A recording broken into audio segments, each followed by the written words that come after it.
Blog Talk Radio. A BB-48, our shade brothers, hold your head high, not another race can touch us. And here's the reason why they feel a need to kill, cause we dominate these people on an even field. I feel you, I know it's like why even feel, when you know the game is rigged before they even deal. Food deserts, vegetables ain't even real. Yeah, they use the cruel methods, gotta keep us still. They gotta keep us hypersexual. Plant disease maladies in our testicles. Plant disease maladies in her uterus. The mother of the universe. They screwing with our union, they ain't human. Got us screwing in reverse. Got brothers big as Shaq and tall as you and in a skirt. The meta-net is moving in this verse. I buried hand with the ruins of his curse. This is what happens with the N-word. Every time I say what's up, my hand. Oh no, this is almost my end. Putting my music now, see me in the air, go smoke. He's just shooting at the psychology and the self-esteem about it. I'm more than a man, I'm Haru in the flesh. I'm Amos Wilson when I'm on the mic. I'm the genie, reloaded gun barrel playing sight. I shine with the wisdom of a Rudy when I write. I'm the sun, I'm the moon, I am everything living. I'm crazy with Khalid Muhammad at the table written. I fast intermittent. I am Laila Africa, studying nutrition. I am the ancient vision that came before the scrolls and papyruses were written. The complete band of life, electric magnetic system. I'm Dr. Francis Press, welcome stripping symbolism. At her home with only nearly full of there to listen. There's nothing here to harm me, ain't Mobutu, let me warn thee. I'm coming for revenge with my pen like Bamani. I'm deeper, much deeper than the yogis and the swamis. By Yafa Sahu, Park, cool piece of garbage. Never forget, as long as you got a black mother and a black father and a mind to know that you black, never ever give up hope. I don't care how bad it looks, how bad things go for you, how bad the job is, how bad, you never give up hope because your destiny, based on your story, your destiny is to rise to adversity and rule one day. Yeah. What up, Shay Black? Cool Mike, United Front, Bomani Mayasa. Straight black pride. Straight black pride. I know y'all tired of watching Cold Black and the Seven Dwarfs. It's straight black pride. It's straight black pride. Welcome back.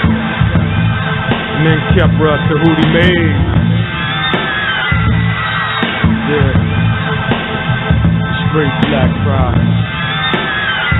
Straight black pride.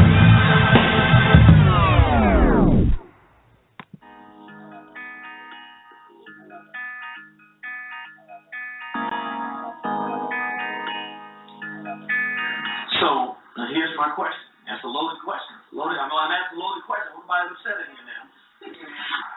Are the white females doing that because they just don't know how to deal with black youth? Or are they systematically targeting our children for failure? The system is targeted. It's not the teachers that are targeted. But they have been. Wait a minute now. That sounds good, but I don't know if it's because she said that the white teacher is the one that made the decision, not the system. Because the system didn't decide that boy was. So this white teacher is doing it. I'm asking what the teacher's motivation is. The teacher's motivation to keep her class is trying to keep 30 kids in the seat. So you're saying it's not intentional? I don't think most teachers go into the profession for good purposes. Most teachers do. I think when you got this many teachers and this many students. You got some jump jacking here now. Wait a minute. I'm asking a direct question. I didn't ask nothing about the system and the matrix I said, listen, since most of the individuals that are teaching the black boys are white females, and since they seem to pick black male children to be the ones that need to have rhythm, my question is simple. Are those white females doing it on purpose with the objective of undermining and destroying black boys? Or is it a mistake? Are they doing it by accident?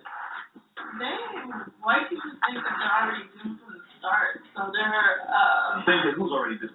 Black boys are doing from the start. So when they send them out, they do this. They're not doing it, but it's just the world they live in. They don't have a future anyway. So I've seen people. Their mindset is. Yeah, like I'm not doing it. It's just who they are. They don't have a future. So I'm gonna send them to ALC, which is like in school jail, even though they haven't done anything. Because what does it matter anyway? So I've seen that with teachers that I work with. I said, no, he has not done anything. We're not sending him to ALC. I went and got him from it. So And he was like, no, that's not happening. you heard or seen white teachers say, if he hasn't done anything, but I'm gonna sit on there because this He teacher's didn't not turn in there. a permission slip, so he's gonna sit in ALC. No, he's not. Turn in a He didn't turn in a permission slip, so since he's not going, he can sit in ALC. So you're saying that now, and we get one. I got one answer now. What she's saying is, before G even comes to the class, Yeah. you're saying this white female said that black male children are hopeless, Yeah. and I'm going to make sure that I help to destroy them by sending them in the direction of hopelessness. Right. So you're saying it's fully intentional, not no accident. They already don't believe in black children. All right. I want to hear what everybody else has to say, because everybody else is counting. Well, I mean, you know, magical strings of the I want to know if it's going to work. Okay, well, let's go to the. Yes, sir. I just put it like this. It would be unintelligent for a white female teacher to teach black male children to compete with their children. So, since the person has multiple degrees, I'm going to assume they have some level of intelligence. And I'm going to assume that they're exercising that intelligence so that those children cannot compete on a level with their own children. Because we understand, if we look at the environment we're in today, people are complaining about people coming over from other countries and taking their jobs. Now, if you're complaining about people coming from other countries taking your job, are you really going to educate people in this country that are already here, who speak the language, who know the culture, and have them compete with you to take the jobs that you already are complaining about being taken by somebody else? That doesn't make any sense. So we have to assume, or I'm going to assume, I just stand here by myself. You got one to say, I want to speak for everybody at the table, that they're going to do the intelligent thing. And since the system is already set up in a way to maximize European children and to minimize everyone else, and of course African children are at the bottom of that totem pole, it would be silly of us to believe that they would not push that agenda and use every means that they can, but to do it in a way that people will sit here and like, I don't think they're doing it on purpose.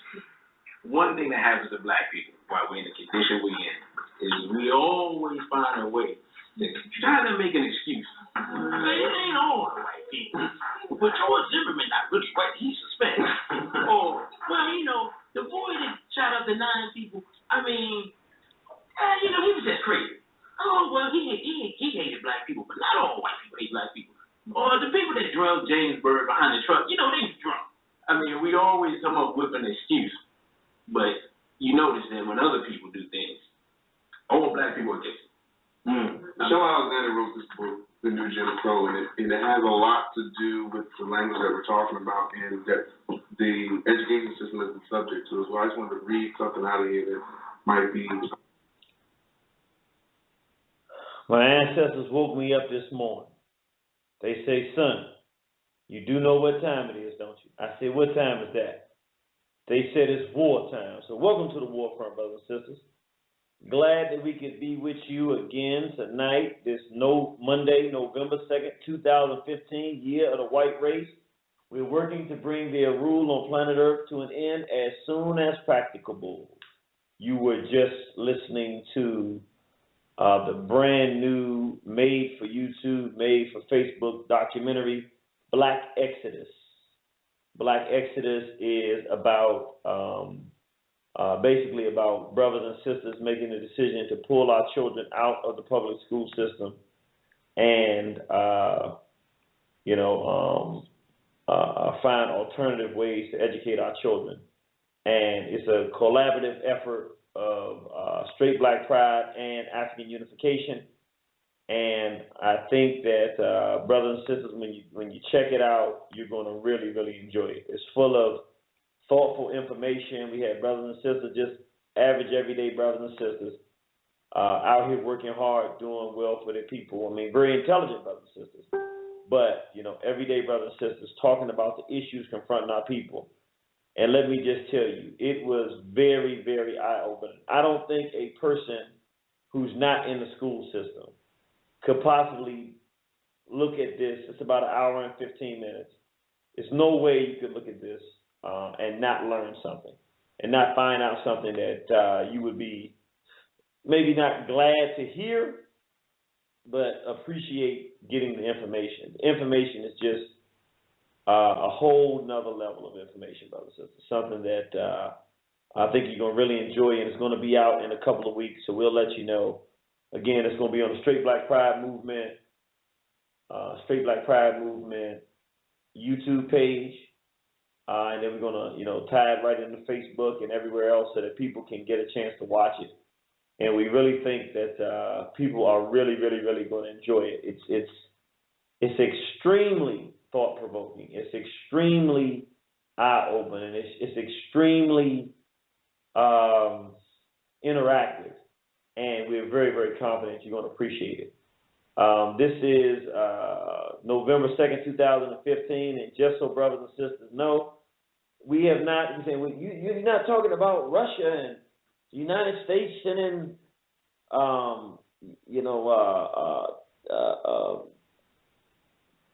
war carriers past China, and Russia meeting with His Excellency, the Lion of Africa, Robert Mugabe, and signing $1 billion agreements. Genie, are you not paying attention to what's going on internationally? World War III is right around the corner. I know that. We know that very well. But as opposed to doing a lot of programming and discussion about it, which if people want to talk about that, we certainly can tonight. But instead of focusing on discussing those things, we are working diligently with the Straight Black Pride Movement, One Horizon, and various other groups we're working with to put ourselves in a position to be relevant when this occurs. Let us not forget that part of the reason that the African continent was able to fight colonialism was because World War II. The whites had beat each other so brutally, it gave room and rise to brothers and sisters to be able to intensify our desire for self-determination and get some movement in that direction. It is hard for oppressed and depressed people who don't have access to resources to formulate tangible, workable solutions to liberate themselves and to overthrow tyranny. It is a very, very difficult thing. Next to impossible. Not impossible, but next to impossible. And so you have to have someone who has understanding of what's going on, other folks that know how to take the resources that are available and use them for your purpose. Also, you have to learn how to use battles that are occurring to engage your people, to get training in battle, to learn how battles are fought, what the logic is, the theory, the strategy, and everything else that goes along with it, and so that you can implement that on your side of the chessboard when it's time for you to fight. So we're in a very interesting time right now, brothers and sisters. World War III is right around the corner. There's not even a question about it. And you're talking about America and whoever aligns itself with America, who I'm not sure at this point, fighting against China, Russia, and the rest of the world. And, of course, the African nations, all of the independent ones will try to stay out of it as much as possible, but they definitely won't fight with America. And then the Negroes and the Uncle Toms and Mobutus in office will fight with whoever gives them the most money.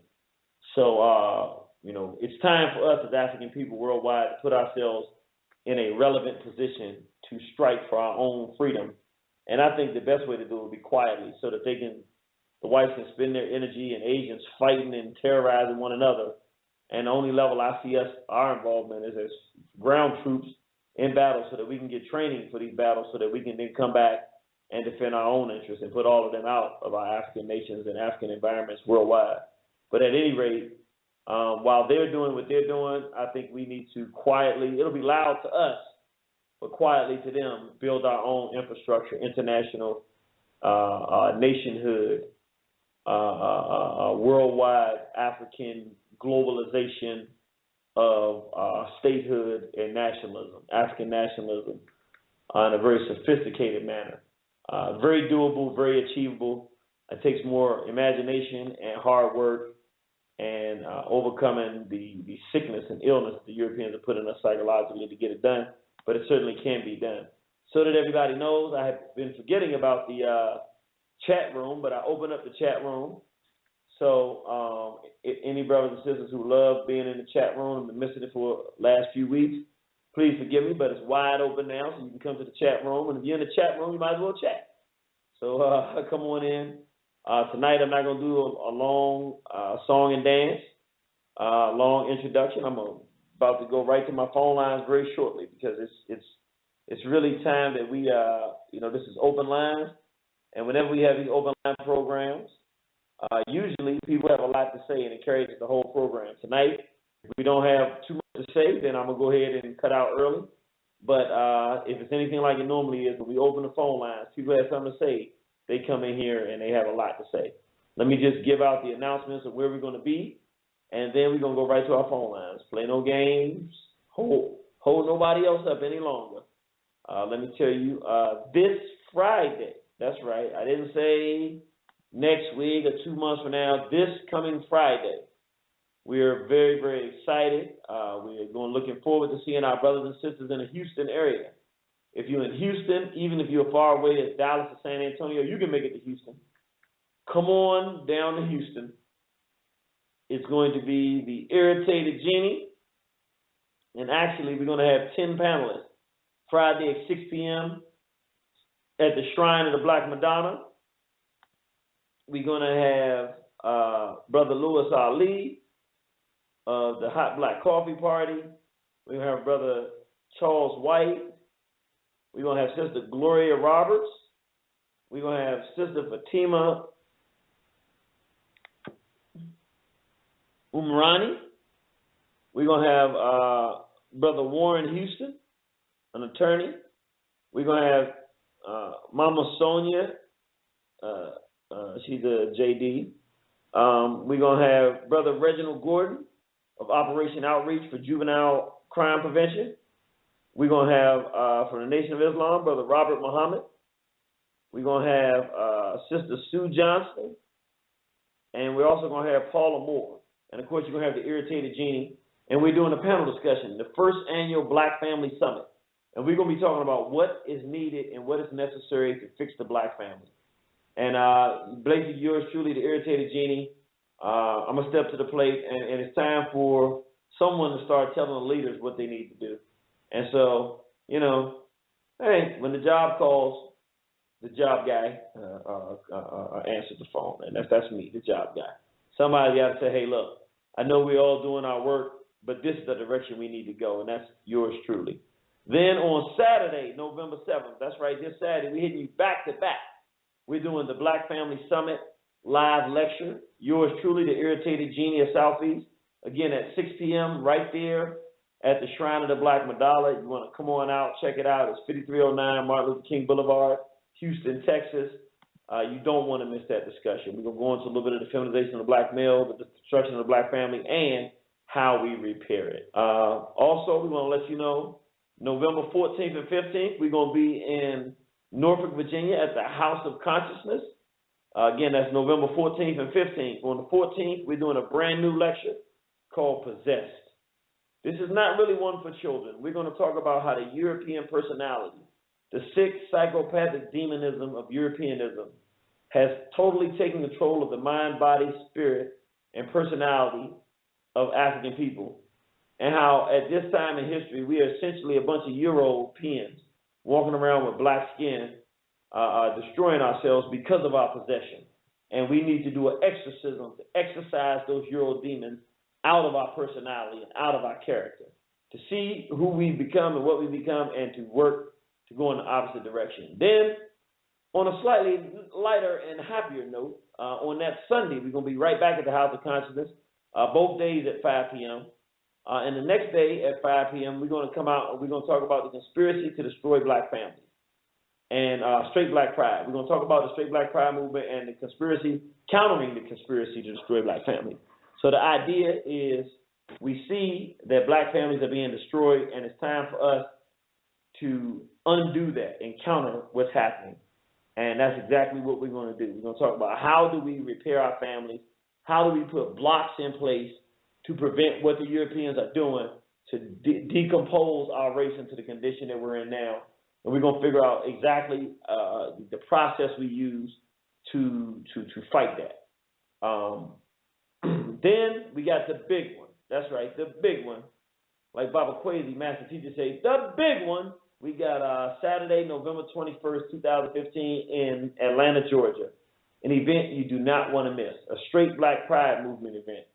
Right there in Atlanta, Georgia, we're launching a straight black pride movement chapter directly in Atlanta, Georgia.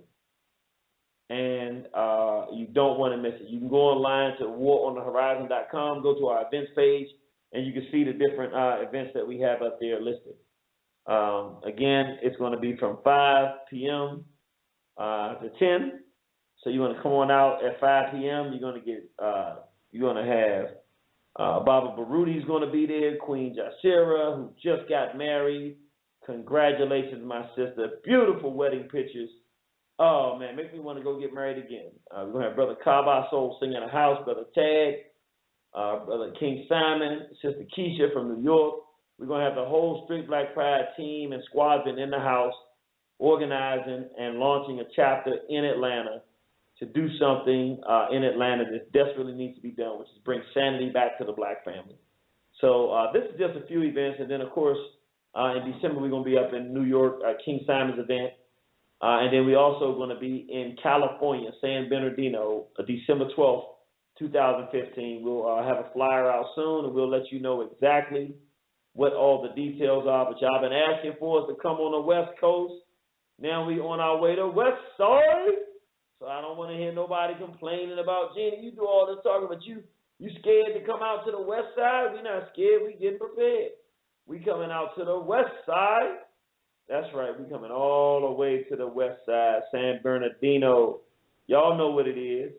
And we coming out there to be with our brothers and sisters. And we're going to talk about what we're going to do to put our families back together. We're going to do our lecture on genocide, and we're going to be doing a lecture for the African family from the continent who's moved here, and we're also going to be doing the feminization of the black male. So we're going to be doing a lot. You do not want to miss this, brothers and sisters. First time on the West Coast, we never play no games.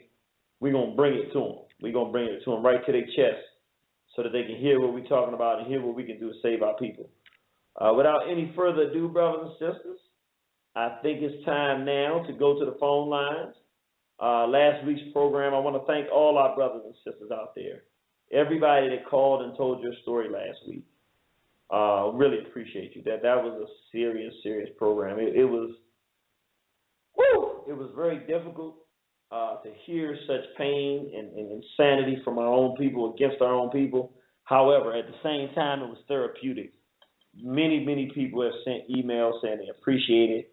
Many people have just talked about how important that program was and how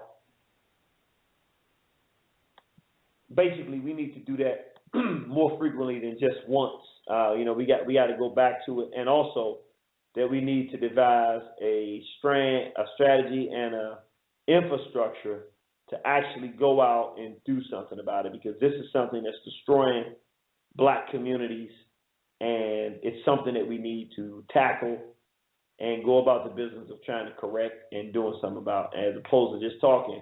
We got to actually get organized to save our children, to save our women, because they're being destroyed, and the men and the boys and everybody now. Now they're raping grown men. I'm seeing more and more cases of it, and police officers now getting arrested for serial rape. So we got to get to the point where black manhood is relevant and here, and we can defend our community. We can't do that by just talking. We got to get organized, brothers. Organized. And we're convinced that Straight Black Pride movement is the way to start. Without any further ado, I'm going to go to my phone lines. And like I said, we just going to go tonight, say what you want. Remember, you come in, no excuses this week. It's praise Nat Turner, glory to Garvey, long live the spirit of Dr. Khalid Abdul Muhammad. Again, that's praise Nat Turner, glory to Garvey, and long live the spirit of Dr. Khalid Abdul Muhammad.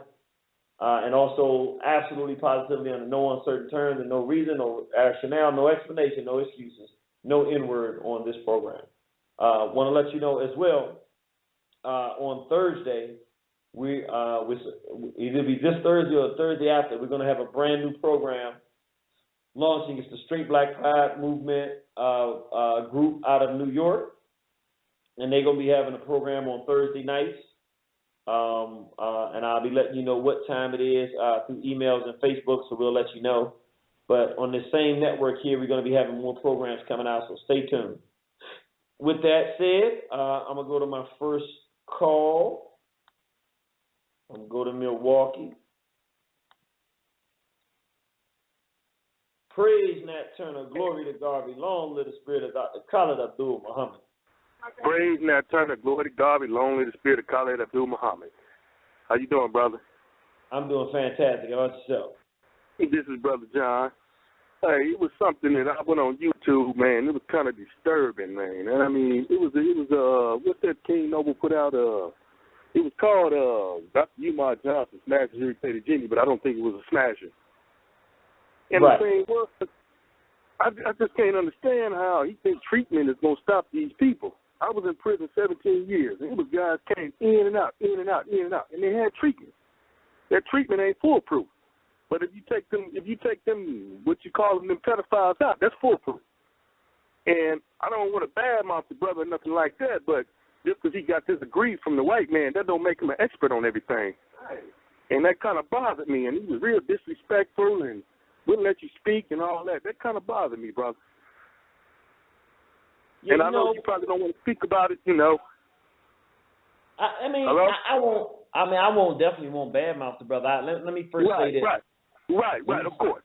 Right, let me say this, because, I mean, we can talk about these things. I would first say that, in my opinion, in terms of, for lack of a better term, evangelizing black nationalism, right. I think that at this particular moment, nobody is doing a better job in terms of getting around the world physically and speaking to different audiences. So I think that Brother Umar Johnson does us a service in as much as he blazes the trail of getting in front of our people and opening their minds, and then we can come with the solutions to lift them out of the situation.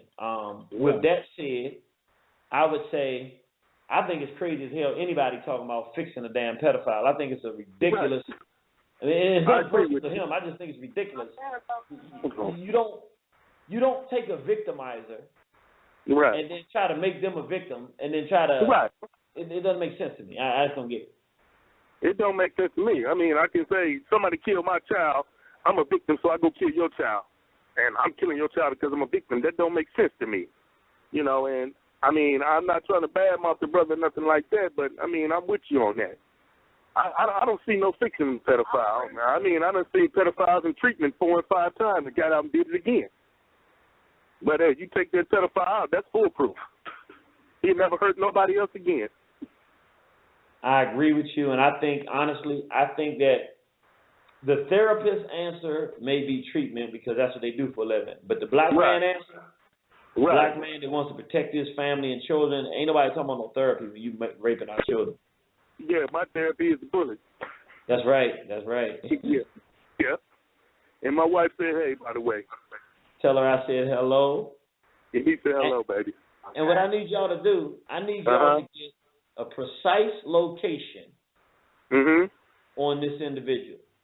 We're trying to find him right now, but everybody's being hush-hush and all this and that, and you know how black folks is. Just, you got to forgive, you got to forgive, but we going to find him.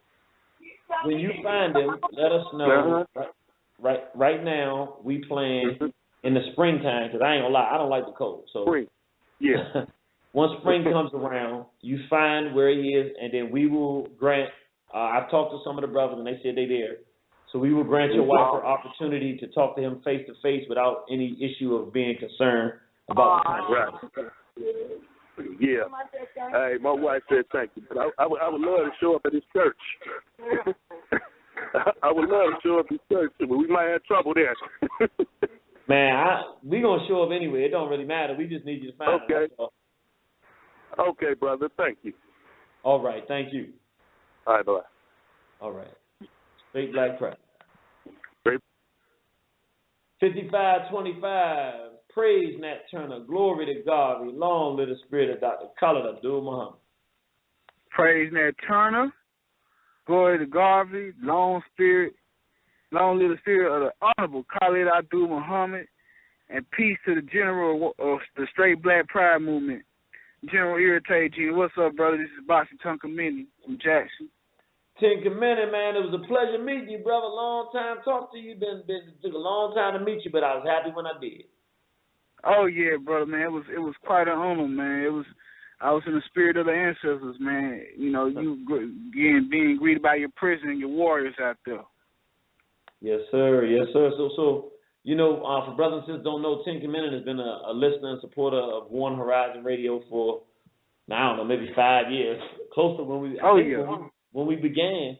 And you know, the brother been out there in the field working so much, so he hadn't called in for a minute. But I actually saw the brother at the 20th anniversary of the Mean Man March, and we got to chop it up a little bit. So come on in here, talk to us, brother. Tell us what's going on. Oh, nothing much, brother. Just been out here, just building with the Respect Our Black Dollars movement, getting black folks to support black-owned businesses here in Jackson, Mississippi. Co-founded, well, actually founded and chaired by Brother Stanley Wesley. He may be calling in tonight. A beautiful brother, no homo. You know, we don't accept homosexuals. We don't have no homosexuals in our organization. That's from the get-go. No faggots. And it's a beauty. And we have been protesting these foreigners who come in and disrespect our people. And we were able to get the main thing we've been targeting was drug paraphernalia, them selling crack pipes to our people. We was able to get the city council to ban them from selling, you know, their drug paraphernalia, and we keep going. And, you know, it's a beautiful thing.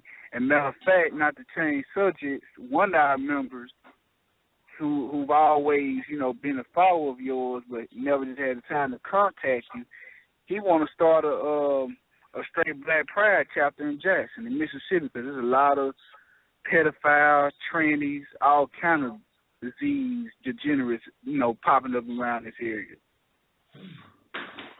Well, brother, if we got some folks down there that's interested in starting a chapter, that's really serious about it, we need to have some dialogue and talk about it and tell them what we need to do, because we need to get this ball on the road. It's time. People around the country are calling and wanting to do it. We just got to make sure we got the right folks and they have the right support system, because we don't want to start a chapter that doesn't work. So, no doubt. Absolutely. That's something we'd definitely be interested in. Most definitely. I'm gonna build with that brother, and we're gonna put our heads together and see what processes need to be made. I'm gonna help out as much as I can. Also, I'm also the deputy. I've been recently appointed the deputy general of the Revolutionary Black Panther Party in Mississippi. So I've been you know, been rolling, man. Ever since you put that light in me when I was a teenager, I just, you know, been growing, you know. That's beautiful. So you saying you ain't talking about it, you being about it. Oh, yes, sir. That's beautiful. Well, anything else you want to say to the family? Oh, I was going to say, man, I've been seeing the work y'all been doing. I'm just going to make this short right quick. The Black Exodus thing, I've been seeing the beautiful work that y'all doing. We need more of that. And I'm glad y'all putting out more films and documentaries, man, because these small hacks with this homosexuality, they been clowning up. You heard they done had the sister, I don't even know what to call her. They done had Angela Bassett doing lesbian vampire scenes with Lady Gaga.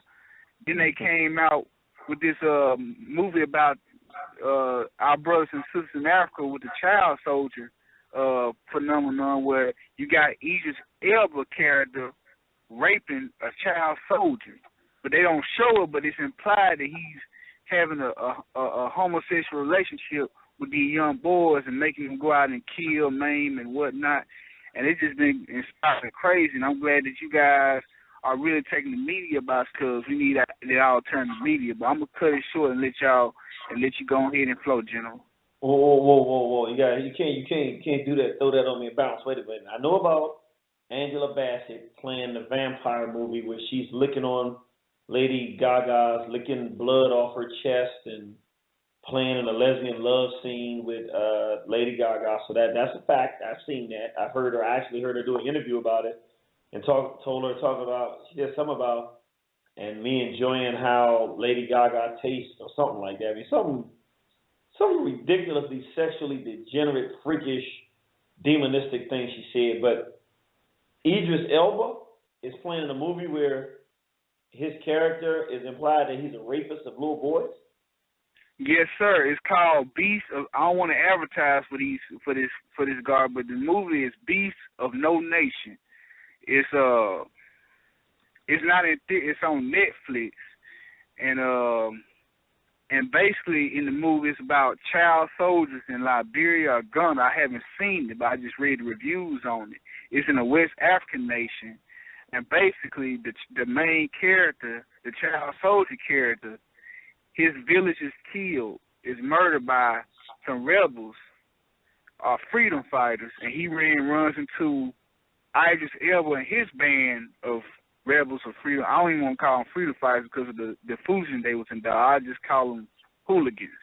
So he ran into his hooligans or whatever, and Elba takes the young brother in, gets him all hyped up, gets him on dope and stuff, and having him kill and stuff. And then all the while, he's raped. They're not showing him.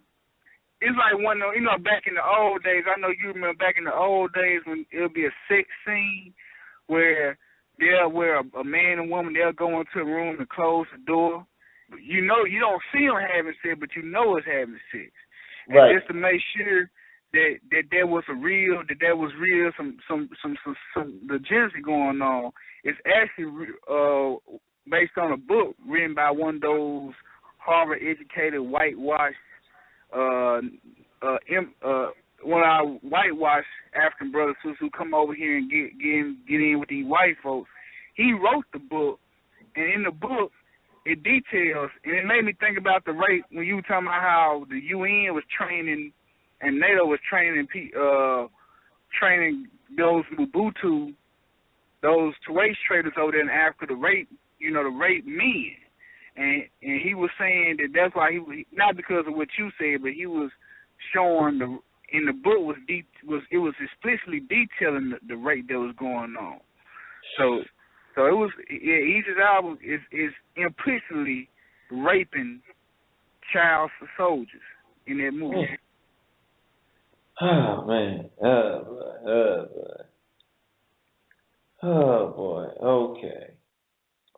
Well, I'm glad you told me that because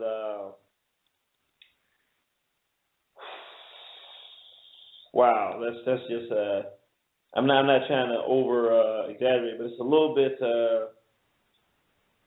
oh boy, that's just a lot, man. That's just a lot. Okay, all right. So I got it. So, oh boy, all right. Let me process that. And I somebody sent me a commercial very recently. Marshawn Lynch. Oh, the football player. Yeah, the football player. And thank goodness it wasn't nearly as bad as I thought it was going to be. But basically, because I'm sure he doesn't know. I'm very confident. Not that I have any faith in any of these athletes, but he just doesn't strike me as a brother that would do no gay stuff on purpose. But basically, they got him in a commercial. And basically, in the beginning, you see his face, but a white female is talking. And then it pulls back, and he won't say anything. And it's basically like he'll do an interview, but he's not going to talk.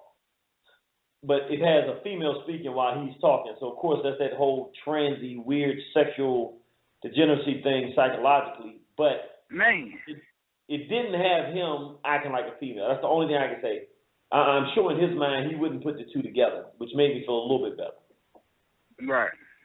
But I see how they're using all of our people now to just become a bunch of demonistic vampires. So there's no question about what you're saying. I'm glad you shared that with us. Hey, how are you? Are we watching again?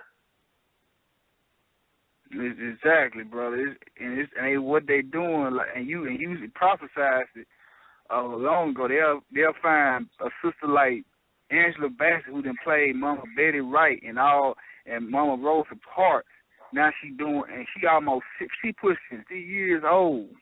She ain't no young girl. You pushing 60 years old and you dehumanizing, de-Africanizing yourself like that.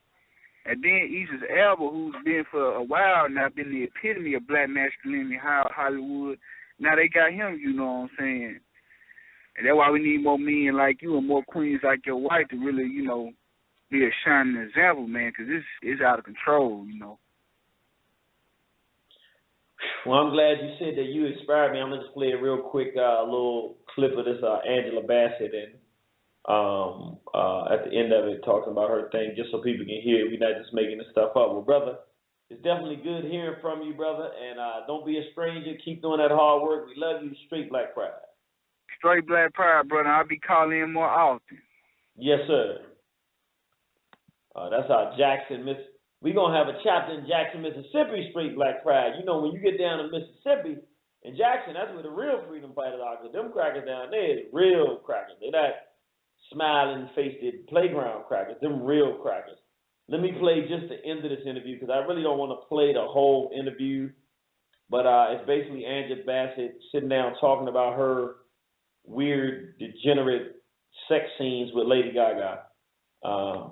Here we go. I can't read the scripts at night. You know, come dusk, I'm done. Have you worked with Lady Gaga? I have. Most of my scenes have been with her thus far. I think the first day of her scene, I think we were lynched in an embrace, you know. But fortunately for me, she's a very warm, gracious, you know, lovely, lovely spirit. So it was great because, you know, you're a little nervous, we've been around here for 3 years doing our thing, and then Jessica, our queen bee to leave and then have someone to fill those shoes. But I think, it was quite a coup that she wanted to be a part of it. And she's great, so I'm having a good time kissing on her. Yep, Angela Bassett. She's going to have a good time kissing on Lady Gaga. Let's go to 4556. Praise Nat Turner, glory to Garvey. Long live the spirit of Dr. Khalid Abdul Muhammad. All right. Let's go to 6789. Praise Nat Turner, glory to Garvey. Long live the spirit of Dr. Khalid Abdul Muhammad. Praise Nat Turner, glory to Garvey. Long live the spirit of Dr. Khalid Abdul Muhammad. I just got a quick question for you, please. I got a 12-year-old and a 9-year-old son. Could you point me in the right direction to some good reading material I can give them so they can start gaining some knowledge of self? Okay. Yes, I will. Let me think. For youth.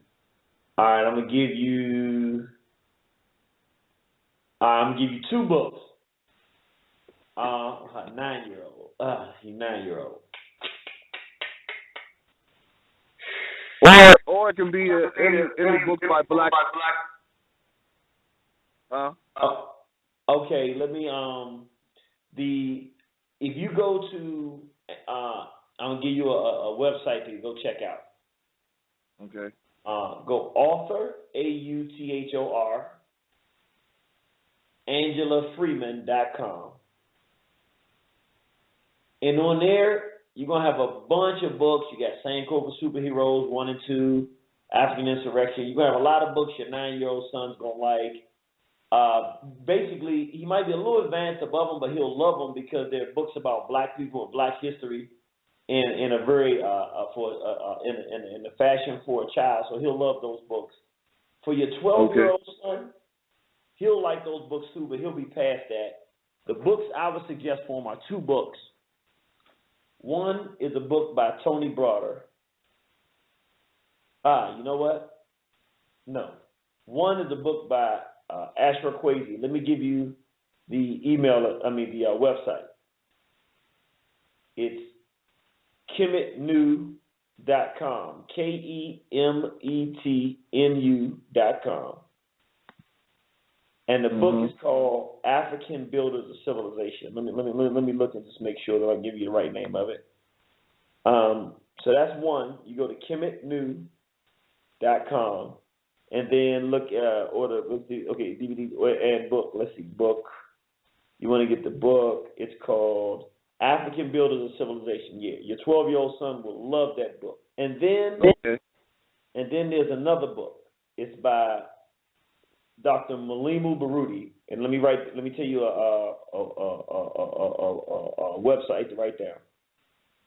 It's AKOBENHOUSE.com, and that's AKOBENHOUSE.com. And the name of the book is Kebuka, KEBUKA. So let me just tell you what those books are, and then the Kebuka is a book about the slave trade and what happened to our people. The African Builders of Civilization is a book that talks about the men and women who built African civilization. The reason I say for your 12 years old, you want to get both of those books because it balances it. One of them builds them up and let them know about our great history. Other one lets them know about the great tragedy that we went through.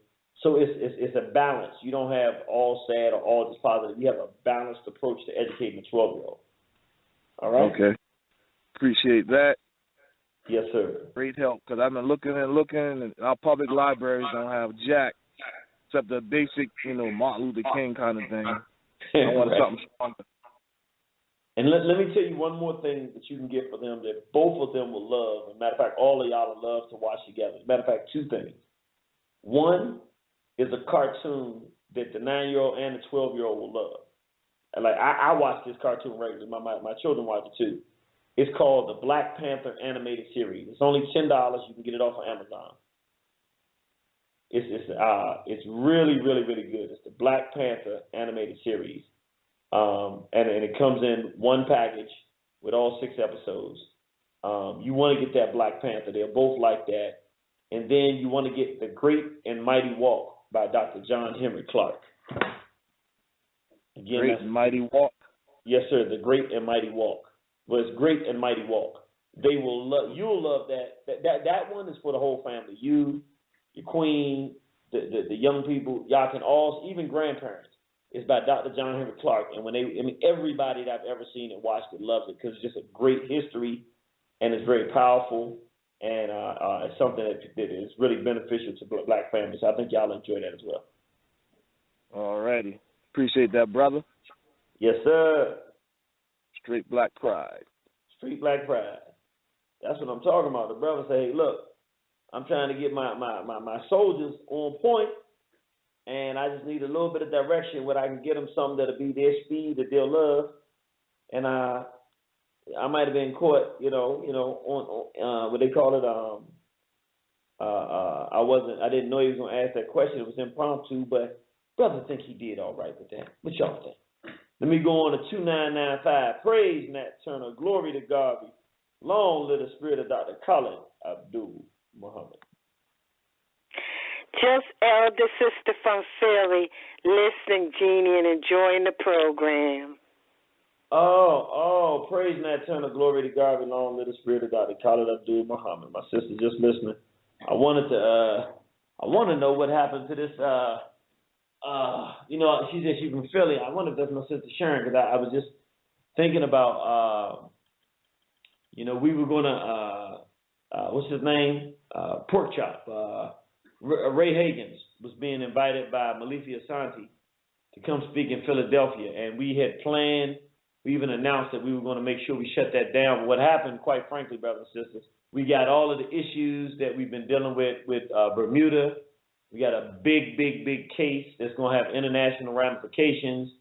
We also had a few other things that we haven't really been talking about, but just basically dealing with the impending war. This homosexual war is building up, and we actually are gaining a lot of momentum right now, and we weren't able to put the kind of time and energy that we wanted to into this.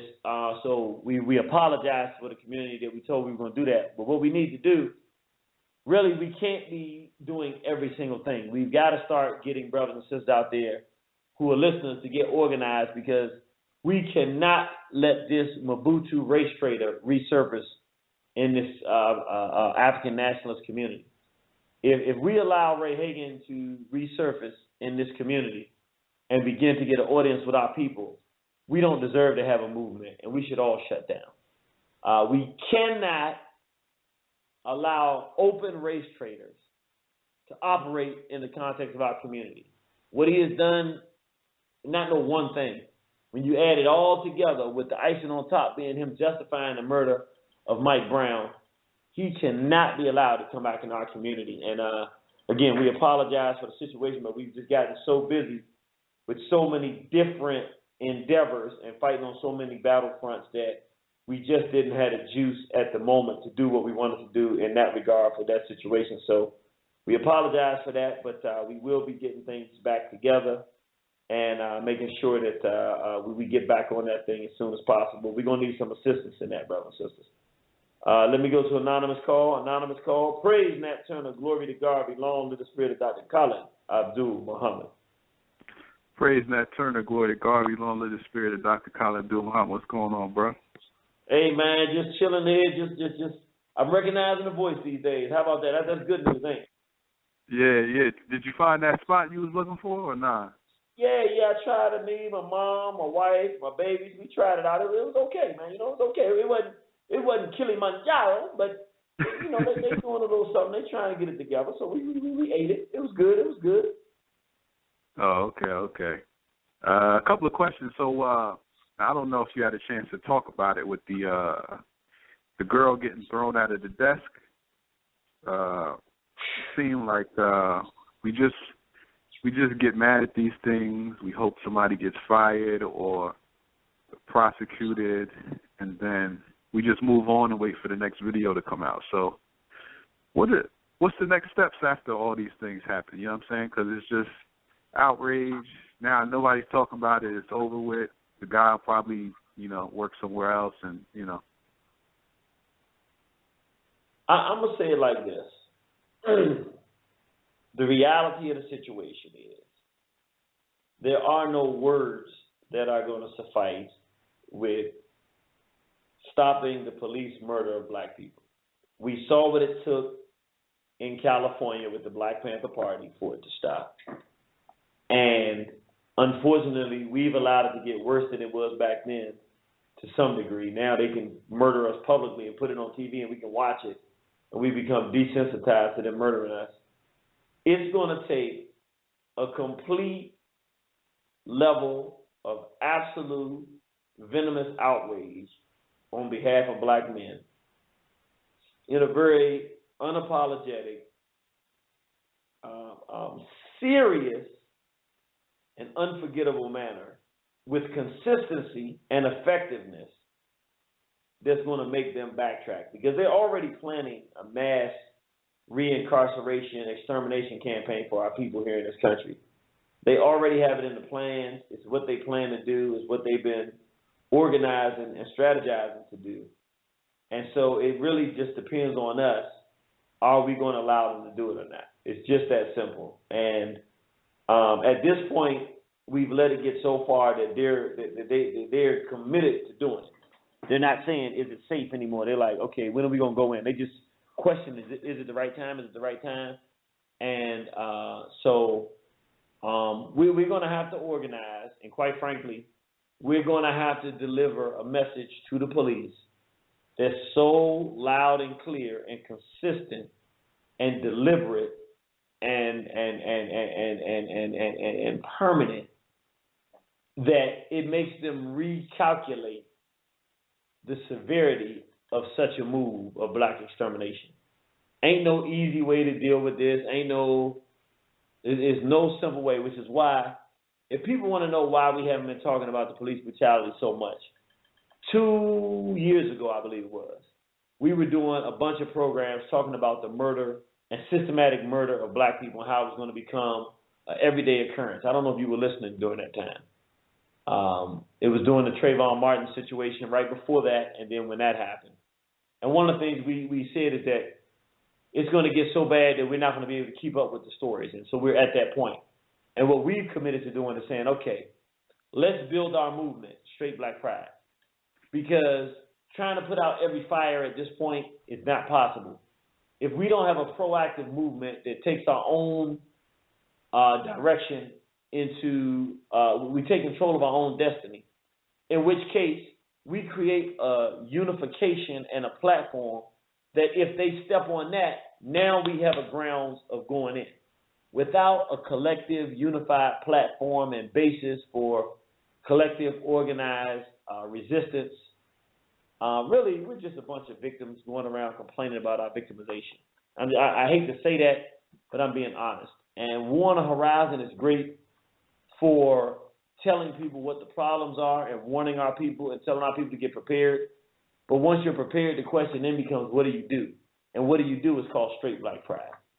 And, once we get it going, of course, right now, where is the community defense team? Well, we don't have that yet. We haven't gotten the point where we have all of our businesses yet.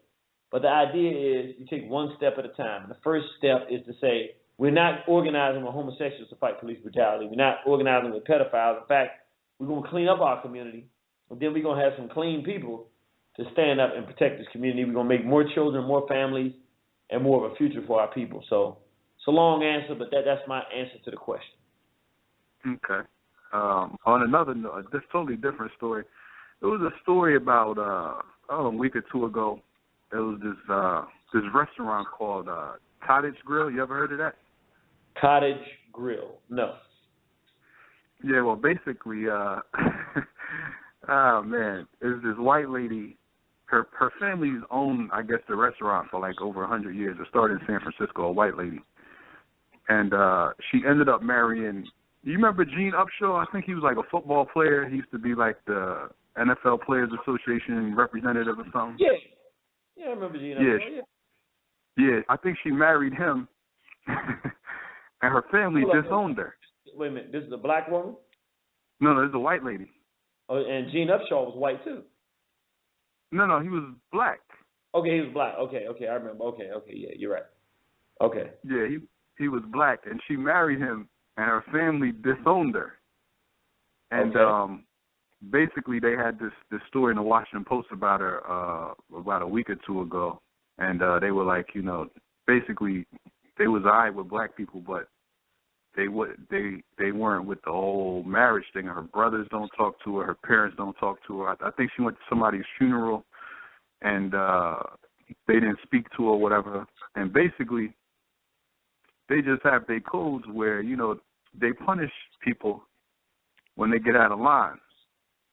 And we don't seem to have those same things. Kind of like you were saying earlier, we want to make excuses for people if they homos or if they marry outside. But a lot of times, white people, I mean, they keep their stuff tight because they don't want to share with us, especially if they got a lot of money.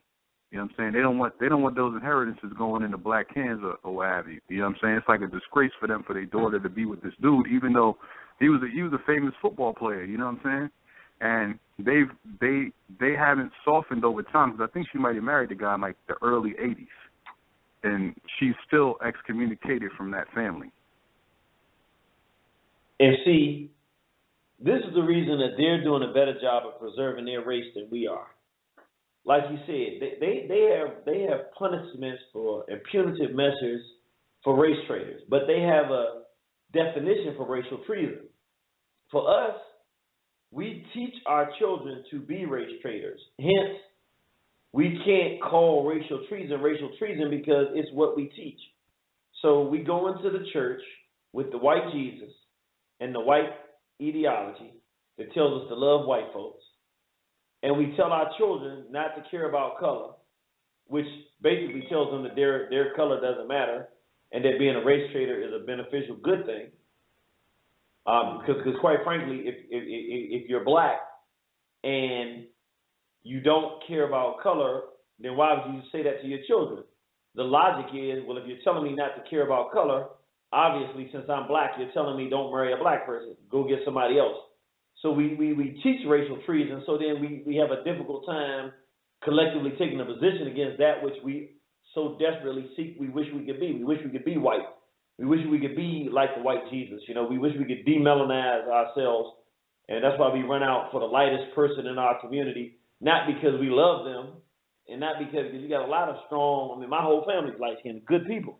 But I'm saying we got people who do it because of the hatred for their own complexion or for a dark complexion period. So it's difficult for us when we got pedophiles and homosexuals in the home that molest our children, then to get mad at those children when they go out and become homosexuals, because we know ultimately we let this thing happen. So we got to clean our act up, brother. That's the long and short of it. We got to clean our act up, because the dirtier we are, the more hypocritical we feel talking about how dirty somebody else is. Yeah. I just thought it was interesting how they didn't soften up over time, like some of the people in our community, they soften up over time and all that dumb nonsense. But one more quick question for you. What kind of program do you think they're gonna have at that African American museum in D.C. that's supposed to open? I don't know about it. When is that supposed to open? I think next year maybe. I asked because one of my friends said he went to one of the so-called Civil Rights Museum in North Carolina, and they didn't have anything on like Malcolm X or I guess Nation of Islam type stuff. And he asked them about it, and they were like, "Well, we'll never have anything on Malcolm X in this museum." So, basically, as far as I'm concerned, at this point in time, the Negro, the Christian, Uncle Tom, they all kind of the same bucket. They all a bunch of fags. What I mean by that, I'm not insulting every Christian. I know that there are straight black pride brothers and sisters who believe in straight black pride and Christian. But I'm saying, and that those are the exceptions in my opinion. Generally speaking, the black people in the black community are those of us who are conscious of the fact that whites are trying to destroy us, and because of our consciousness, we're trying to do something black. And then you have everybody else, which is basically a bunch of fags. No, let me say that. I left out one group. You have the conscious people who are trying to do something black. It's not organized yet, but we're trying to do something black. Then you have the people in the middle who don't know exactly what the heck is going on, but they have some semblance of self-respect, and they're doing the best they can with whatever their information is that they have, but they're not fags. So they're not conscious, and they're not necessarily trying to do something black, but they're not fags. Then you got everybody else is a bunch of fags. When you say that they're starting a museum, as soon as I hear the mu, before you say the Z part of the museum, I think fags. Anytime you have anything with art or crafts or any of it's fags. Restaurants, art museum, all this is fag stuff. I'm not saying that it's supposed to be fags, but I'm saying the fags have taken over these industries. So the museum is probably, it's in D.C., it's a museum, African American, it's going to be fag American history. It's going to be Barrett Rustin. It's going to be a bunch of faggots, maybe some Frederick Douglass because he's married to a white female. So, I mean, it's going to be a sordid, degenerate, low-lifted. I could be wrong because, you never know. Sometimes a real African ends up in the midst of something that goes on where there's funding and there's a spook who's sitting by the door. But the chances are it's a fag museum. If I had to guess, that's my answer. It's a fag museum. Okay. I'm going to go look we need to look to make sure because I don't want to give people false information. But if a museum is being built in this day and time in Washington, D.C., it ain't being built for black people. And if it's an African-American museum, it's being built with the support of gays, then it's going to be a fag museum. So no Marcus Garvey and none of that you don't think will be in there? Nah, they'll have, they may have Brother Malcolm only because it's D.C., but mostly what they'll have is Barrett Rustin, Gay Philip Randolph, Al Sharpton, Jesse Jackson, all of the promo homo race traders. It'll be a race trader museum if I'm right. If we're lucky, they'll have Marion Barry. If we're lucky, but they might not even have Marion Barry. Yeah, I think it's right on the mall actually too. So, but I think I'm gonna stay following it. But that's all I had to say, man. National Black Theater in the trunk, man. Yeah. All right, straight black. He said the National Gay Theater in the trunk. That's right. All right, let me go. 6714. Praise Nat Turner, glory to Garvey. Long live the spirit of Dr. Khalid Abdul Muhammad. All right, 0076. Praise Nat Turner, glory to Garvey. Long live the spirit of Dr. Khalid Abdul Muhammad.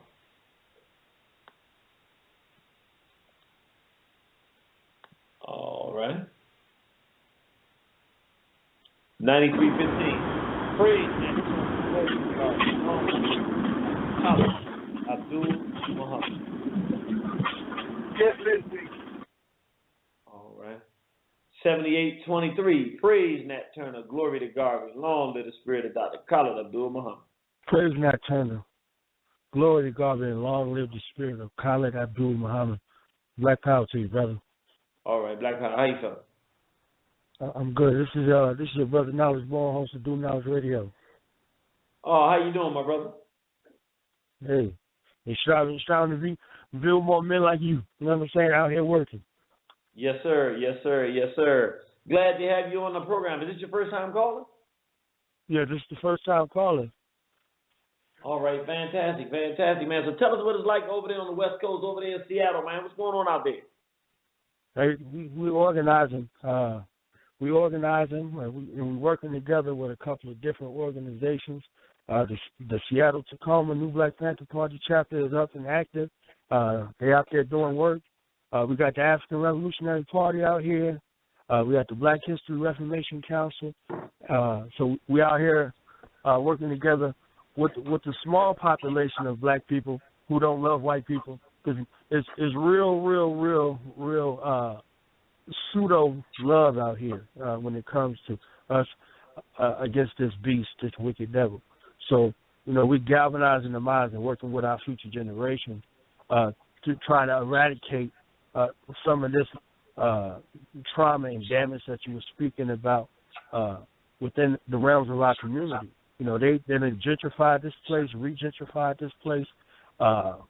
You go down the street, you got Planned Parenthood in our neighborhood. You know what I mean?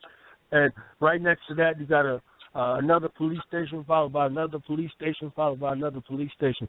So with this genocide and this ethnic cleansing type of tactics that they're doing in our neighborhoods, these neighborhoods that was once black owned and operated, then got re-gentrified, and then with the crack epidemic.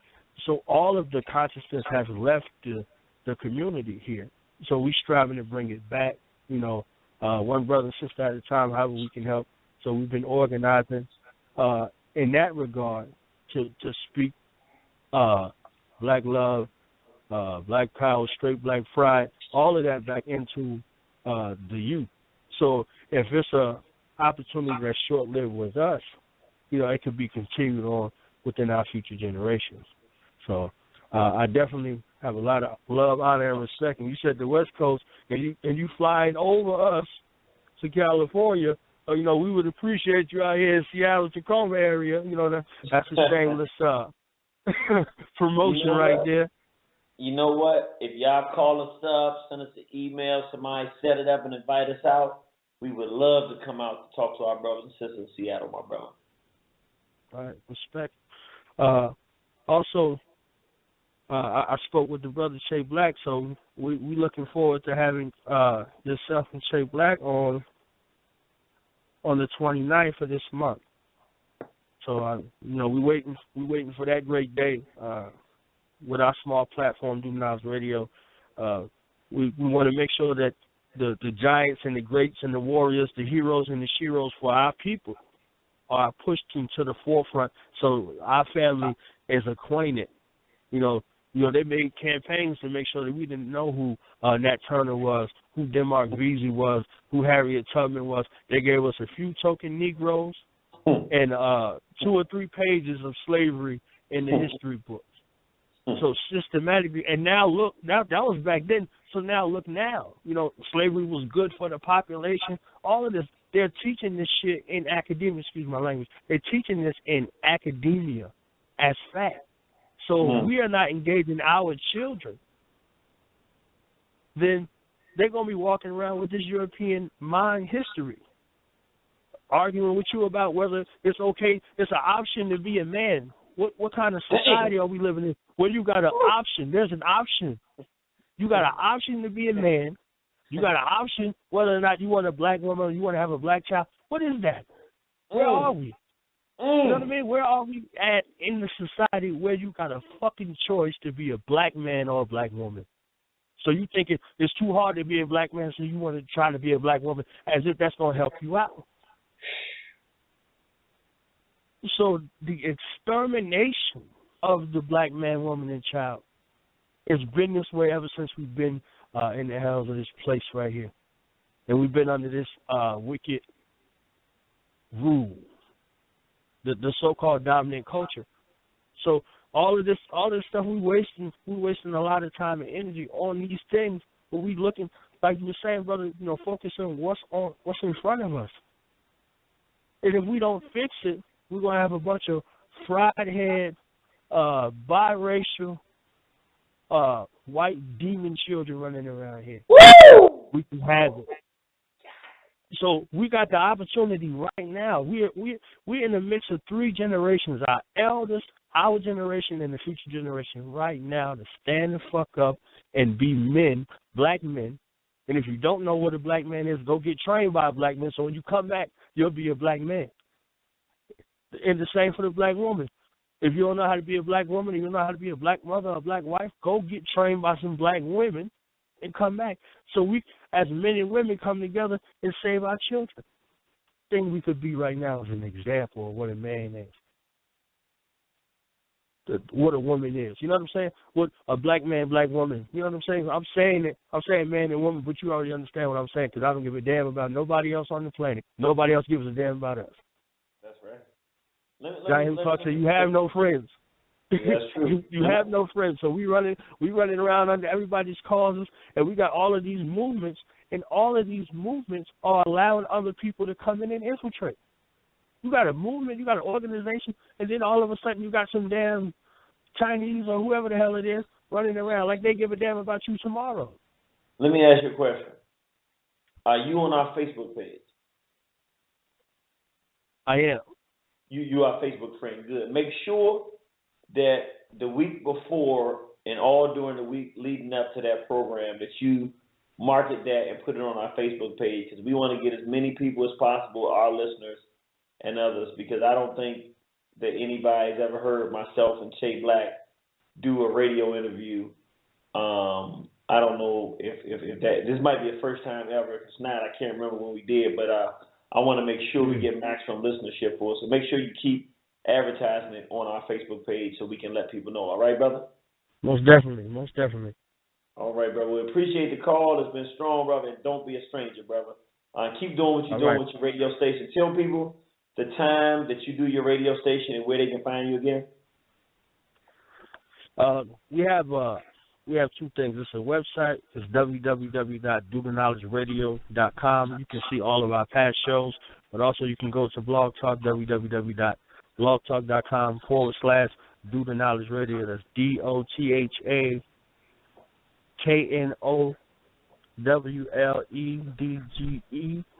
Radio, RADIO. You can see all of the archives. How you doing? You can see all of the shows. Also, you can follow us on Twitter at KnowledgeBorn15. We broadcast every Saturday and Sunday, 3 p.m. Pacific Standard Time, which will be on the East Coast, 6 p.m. and on the Central Time, which will be 5 p.m. So you can check out the archives and let us know what you think. We're really here for the spirit and love of our people, and we on the front line. So. All right, brother. We'll appreciate that. Stay in touch with us. Don't be a stranger. Straight Black Pride. Straight Black Pride. Yeah, brothers and sisters. I know some of y'all out there, some of y'all radio show listeners, you out there jealous and upset, but sucker, that ain't our fault. We got special guests calling in on a regular basis. It's just when you do it like we do it, that's what you get. We got, see, let me explain something to y'all out there that's listening. If you're all hot up under the collar, you mad because brothers like Do the Knowledge Radio, brothers like my brother Dawa Yisrael. We might just get a random call by Baba Baruti or Baba Ashra Quasi, the master teacher, or Sister Quasi might call in just to check in one time. Stop being jealous.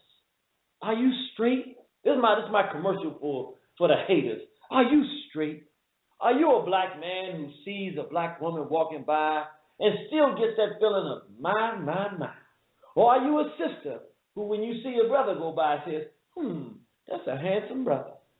If you still feel that feeling in your spirit, and your mama's black, and your daddy's black,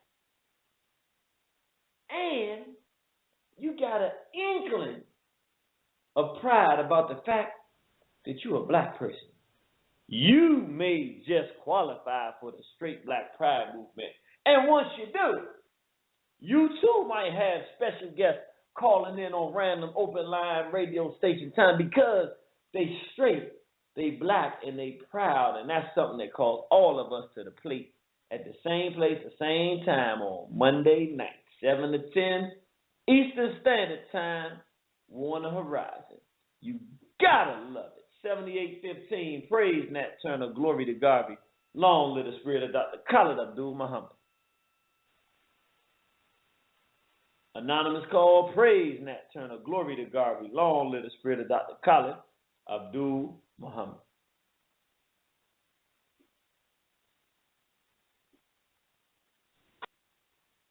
$5402, praise Nat Turner, glory to Garvey.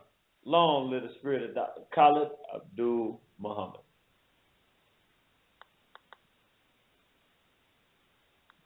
$7099, praise Nat Turner, glory to Garvey. Long live the spirit of Dr. Khalid Abdul Muhammad.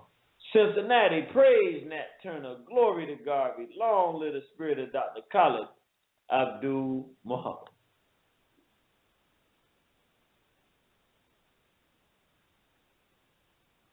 What happened? I know Cincinnati gonna pick up. That's bizarre. He must have dropped. Okay, 0156, praise Nat Turner, glory to Garvey. Long live the spirit of Dr. Khalid Abdul Muhammad. Peace. Praise Nat Turner, glory to Garvey. Long live the spirit of Dr. Khalid Abdul Muhammad. How you doing, man? I'm doing good, brother. Come on here and talk to me, brother. All right, so what exactly are we talking about? We talk about anything? No? Yeah, this is an open line program. You can speak your mind tonight, brother. All right. What do I want to start at? All right, so, since I've been listening to you for a minute now, right? And the other people like the conscious community in New York, stuff like that. I know we call this movement is about building a nation, right? Building a family, family strong, and then building, nation for African Americans. What do you call it? Are you guys, you and the people in New York, are they working on some things like programs, to help build jobs, for those people, we can't get a job because of, the malnutrition might be, for African Americans, let me jump in there and let you know what we're doing. The Straight Black, excellent question, by the way. Straight Black Pride movement. Let me give you an example so you can understand. One of the premises of the three platforms, Straight, Black, and Proud. The Proud part of the platform has an economic component built directly into it. And our objective is to build independent entrepreneurs around the world through the support for this platform. Right now, as we speak, we have a sister, Mecca Ghali, in Toronto, Canada, who actually makes clothes for the Straight Black Pride movement. She is our official tailor and seamstress. To date, she has at least four, maybe 5 to 10 clients that that are directly associated with Straight Black Pride movement. And our objective is that she works a regular job now because she had to take care of her son and herself. Our objective is by this time next year for her to leave her job because she's making too much money making clothes for our people. In other words, this movement, by saying that we're proud and we're going to support independent black entrepreneurs, is creating not only jobs but careers of entrepreneurship for people in the black community. So that's what we're doing as it relates to building jobs. Are we actually having a business that go and hire people? No. Are we saying people that have great skills in producing things, are we giving them an audience and allowing them to produce products that if they can fit within our context of how we do business and they believe in the principles on the platform, they can participate in this process of building this movement? Absolutely. It has a financial component. That answer your question? That's good. I just want to say one thing. I mean, I heard everything you said. I like that.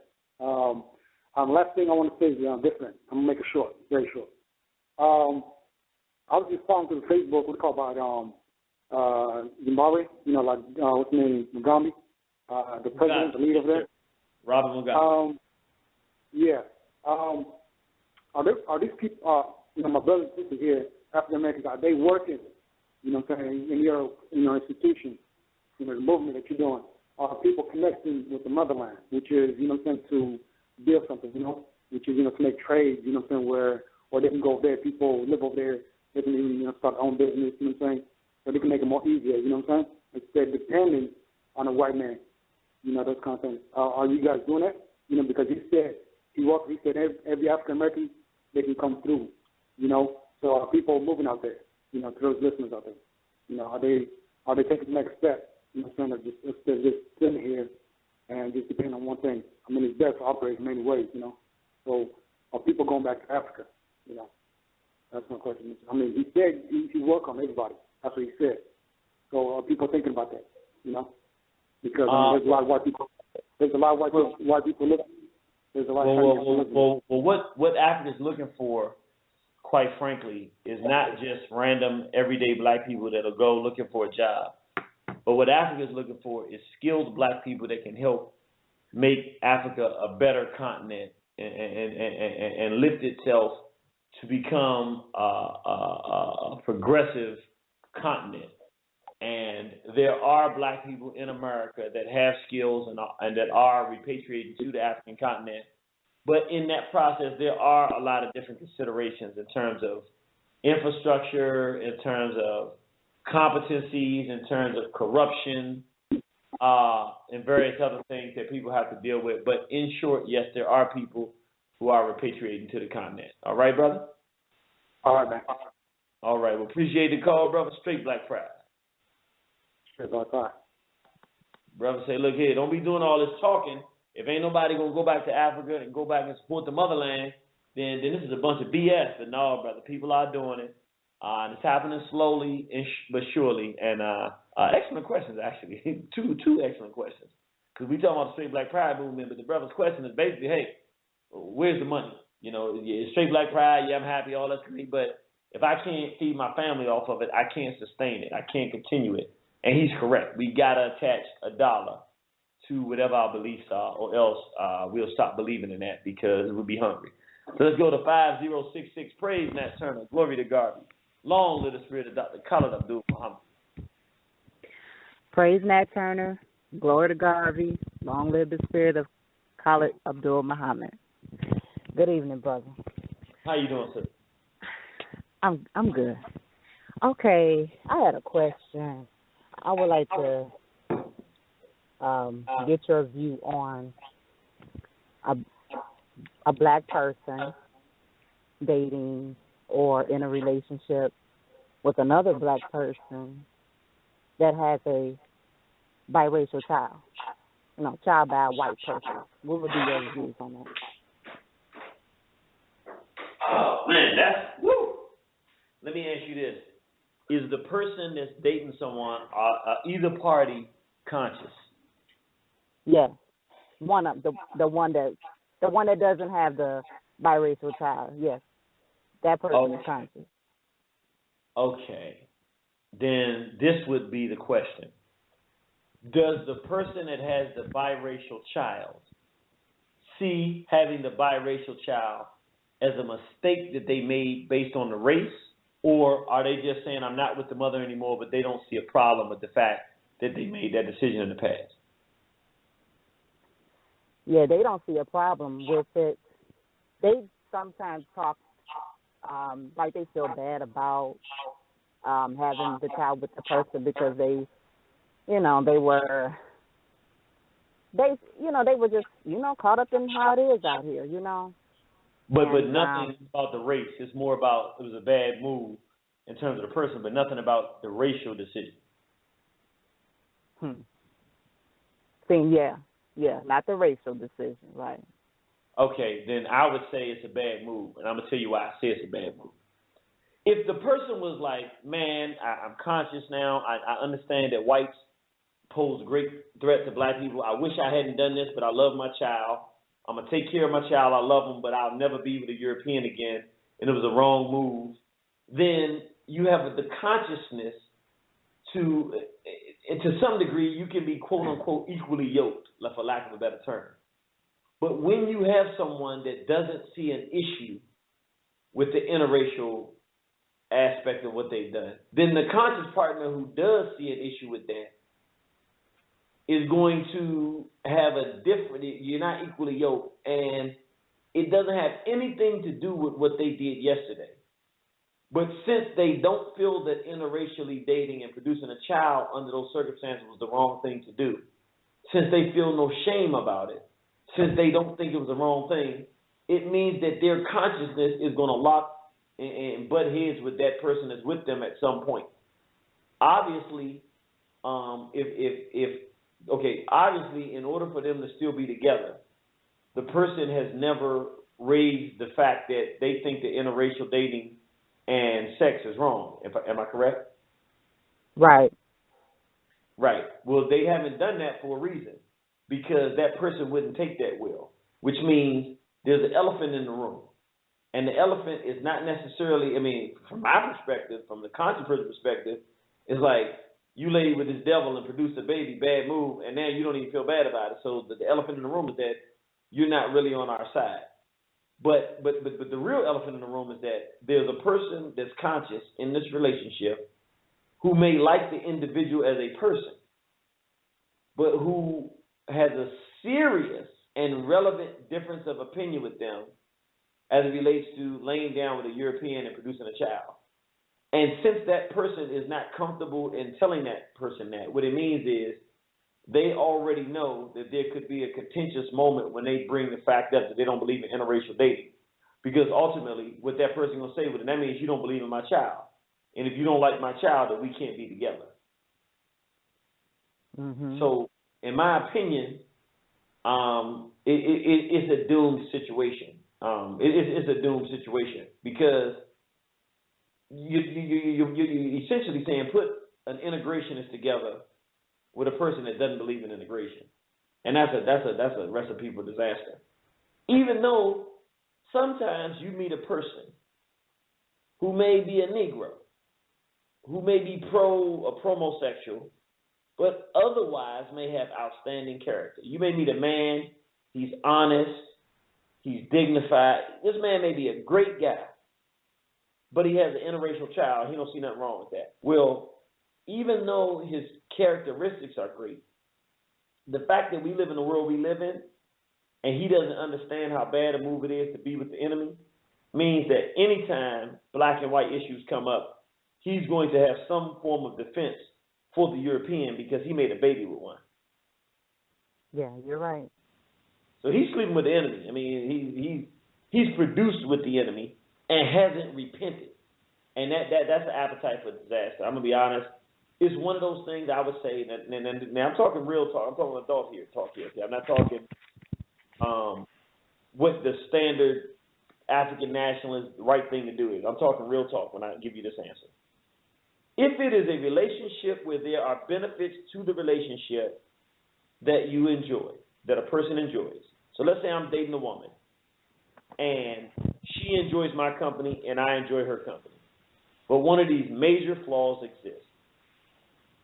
As long as at some way, shape, or form, I'm either honest about the fact that I don't want to get married or that, something so that the person is not investing in thinking they're going to have a long-term future with me. As long as I'm upfront and honest about it. Sometimes there's situations, because as bad as stuff is, that people need companionship.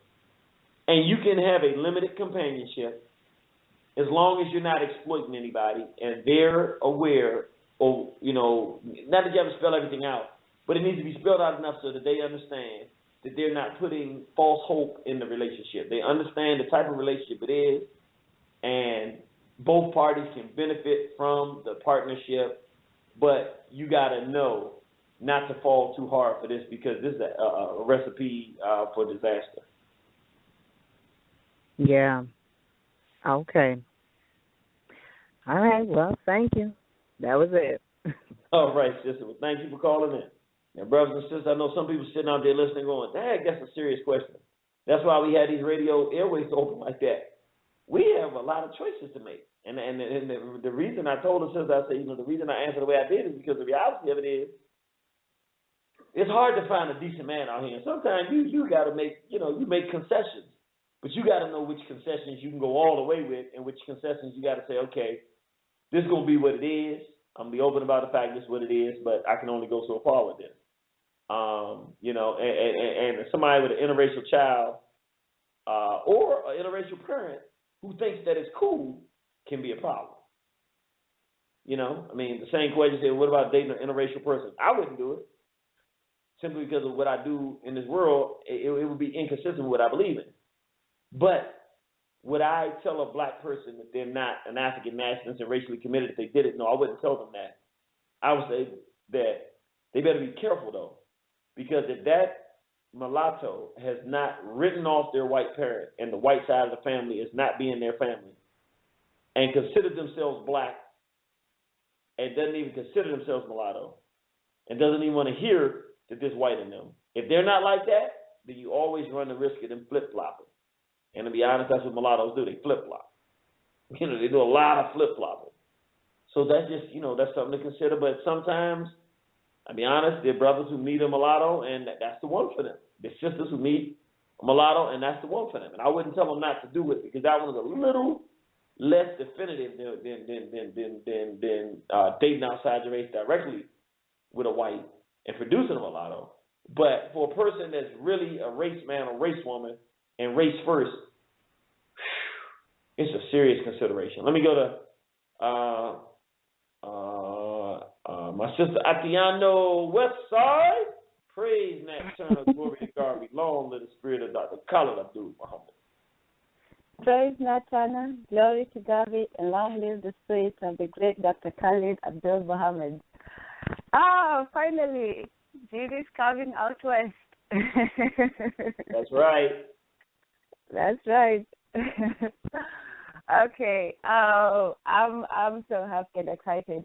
But just a few comments and observations. So you at the beginning of the program, you were talking about, the impending world war that's coming, and, Russia and this and that, and it's been brewing in a while, and right now it's still in Arabia. But what people don't realize is they already moved into Africa. They're already in there. So that's the next, target. There's no other place to fight over. They've already done Asia. They've already done, so it's really going to be tightening up in the next, I don't know how long it's going to be. I don't do predictions.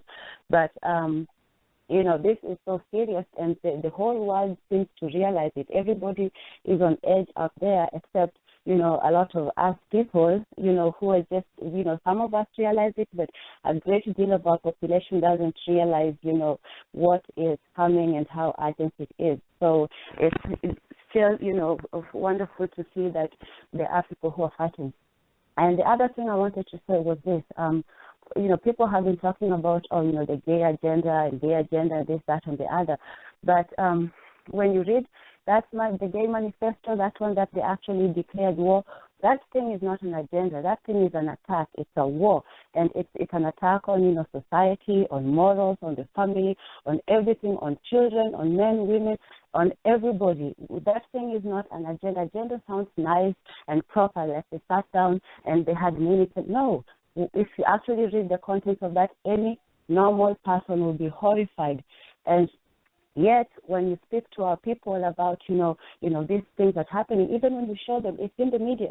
They say, oh, why are you obsessing so much about, the homos? You hear that nonsense, people who speak the hardest are the ones who are, deepest in the protest or something like that.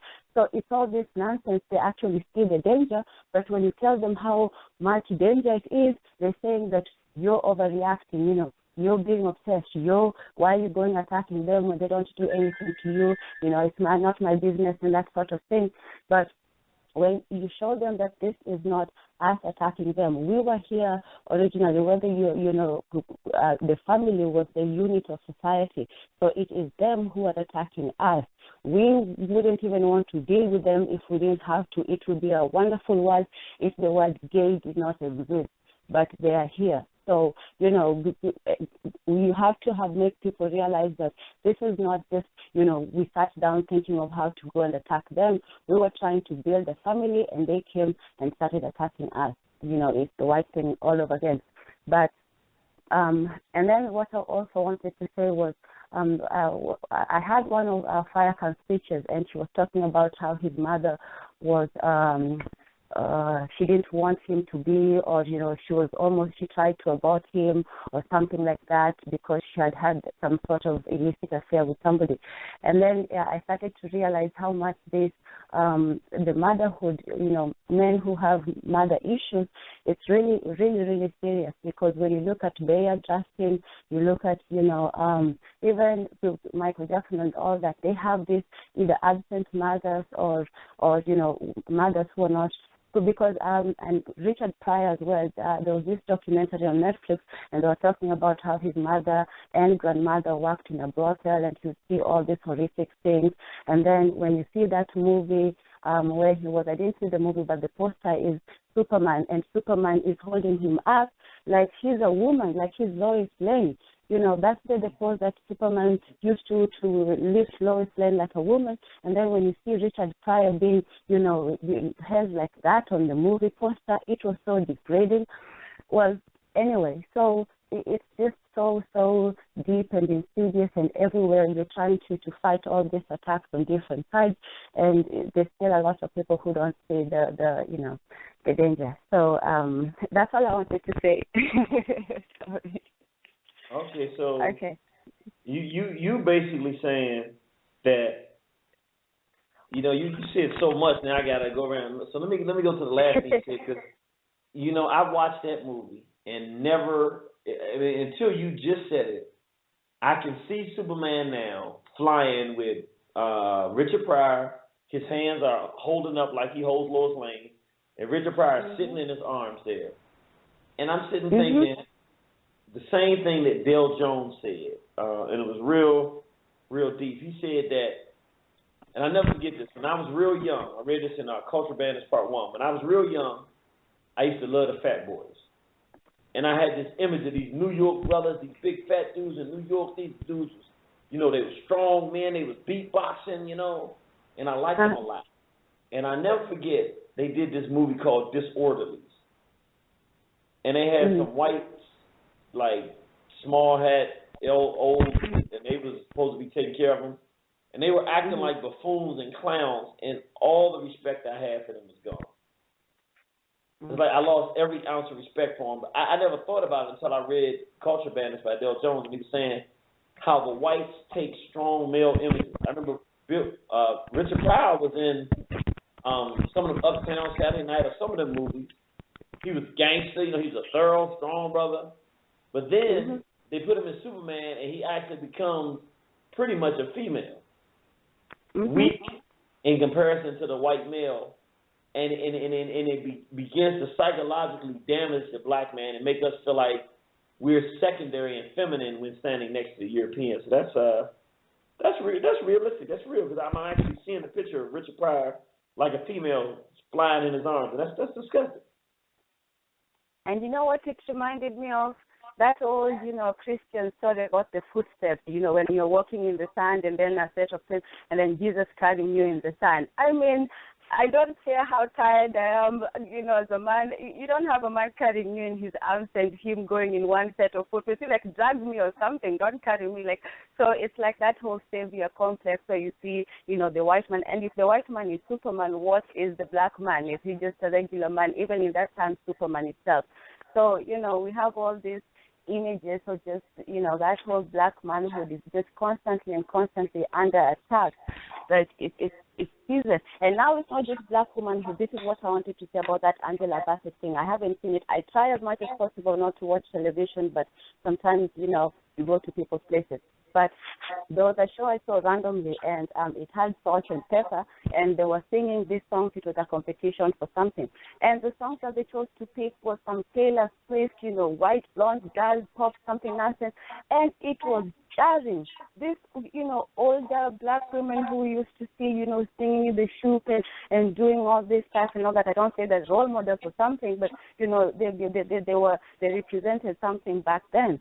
So to see them singing some Taylor Swift song, man, and then now they're coming. Now it's not just the men who are being, feminized and having the womanhood taken away. They're actually taking away the black womanhood. Like they're trying to take, because Steven and Angela Bassett, she's an older lady. If they're trying to go after somebody, go after, this little, black woman, she should know better. And then you have Danny Glover, a few months ago talking about, kissing some other guy on stage and all that nonsense. So now it's not even just the youth, they're just going after every single person. They don't even have respect for, age or anything anymore. They're just going for everybody. So even the black women now, they have to bow down to some white, brainless. Oh, Lord. Okay, yeah, that's all I have to say today. All right. Straight like crap. And make sure you get as you can, all right? Yes, indeed. All right. I don't know if my sister Atiano heard me, but make sure you get that flyer done, because we got a lot of people in the West Coast that's going to want to come out and check us out. So we want to get that flyer out as soon as possible. Man, sister made a lot of good points, and she's right, man. They're going, and they're not just going after everybody. If it's already a Negro that nobody has respect for, they don't really care about that. My prediction is they're going to get Denzel in the dress, because he's done so much degeneracy and low-life stuff now at this point. He's done everything else, white females. I mean, basically played a pedophile. He didn't actually show him molesting a female, but it was pretty much pedophilia without the pedophilia. I mean, it was sick that fired man on fire. So it was real sick and perverted. He's done, Training Day. He's pretty much demonstrated that he'll do what he's asked to do. I'm sure he's not in favor of putting on a dress. But if I was a guessing man, I would say they're going to get him in a dress, because they want everybody that our people respect. They want everybody that our people respect to bend over. And they not passing up anybody. They don't have any excuses for why not to come after you. They coming after everybody. So let's see what happens. I hope it doesn't, but I'm not crossing my fingers. Let me go to Baltimore. Praise Nat Turner. Glory to God. Belong with us, Dr. Colin Abdul Muhammad. Praise Nat Turner. Glory to God. Along with the spirit of Dr. Colin Abdul Muhammad. What's going on, bro? Man, your phone has got real bad reception. Hold on. Is that better? Yeah, that's way better. Okay.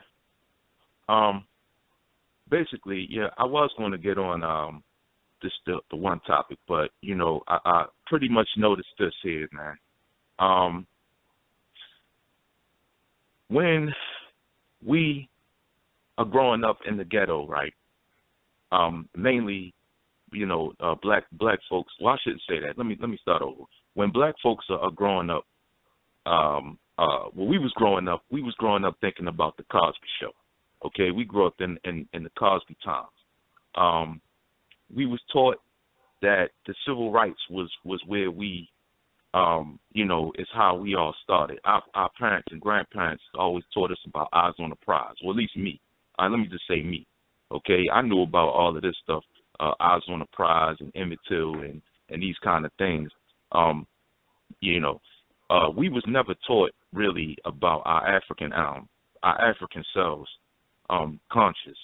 And basically, you know, it was always, okay, you have to work 10 times as hard or 10 times harder than the white kids to get ahead in life and everything. And, you know, we all took that for what it was because we didn't understand what was going on at the time, what was going on.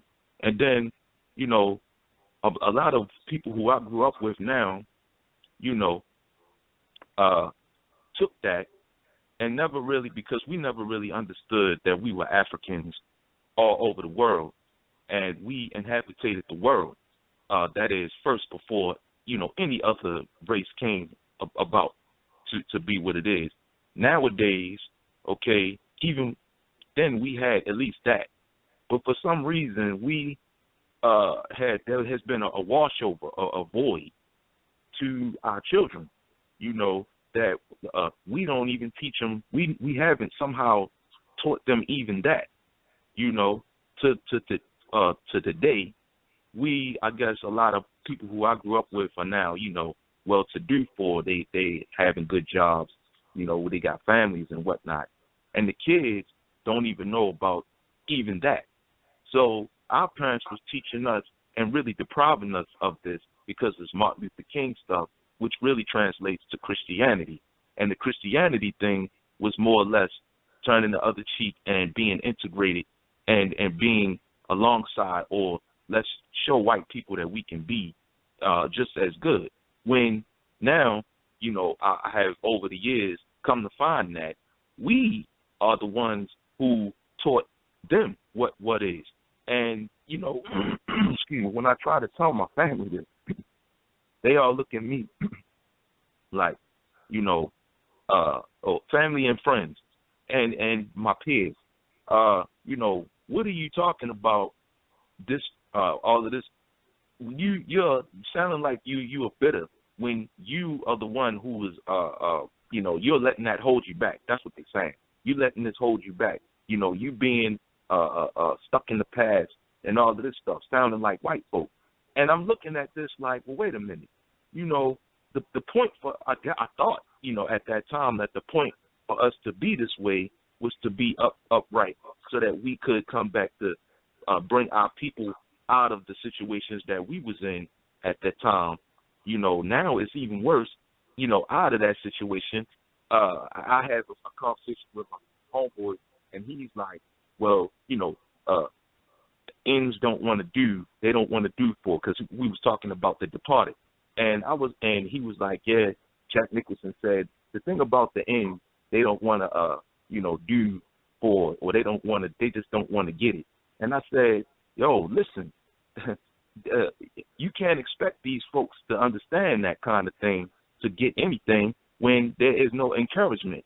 So you have to be the one responsible. And he, you know, like most Negroes say, no, you want to get it, you got to get it yourself. I did it, so now you have to. And I'm like, no, our responsibility is, I went to school and learned these crackers for a reason, so that I could get ahead. But now that I understand that, you know, it's really this kind, all this education doesn't work for us. My knowledge, and just instill, or let's say, take the knowledge and bring them out with what I've learned, and, you know, bringing them into the light of what is, or how to do it, the system, not become part of the system. And I mean, it's a constant battle with me and my family and friends that, you know, they keep saying things like, or let's say they keep putting it off as nobody wants to be responsible or for themselves.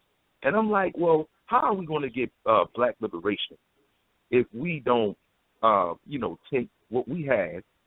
Or, all right, to put it like this, if you know, if you come out of the hood and you go to college and you get into a fraternity and you get your degree, okay, and you come home and then you look around, you know, after your 4 years and your pledge and whatnot, and you get a good job, and you might even get a job into the city whatever, or a government job or something like that, and you're making $100,000, you know, they'll look at everything like these Negroes don't want to do nothing, so, you know, I'm just going to look past them and you know, do whatever the system is saying to do, and whatever works out just works out that way.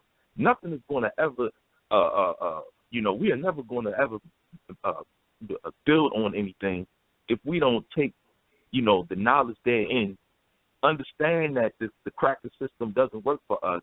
And I expect none of these kids to really care about school, because I don't. And I went to school and graduated. You know what I'm saying? But my opportunities are coming short because that I have to deal with the law. I was in trouble. I had gotten some trouble like years ago, and now I'm still dealing with the fact that you know, I was dealing with that kind of thing, even though I do have 2 degrees. So, you know, it's not the responsibility of the people who don't want to learn, or let's say that don't want to do the system like that, because it doesn't work for us.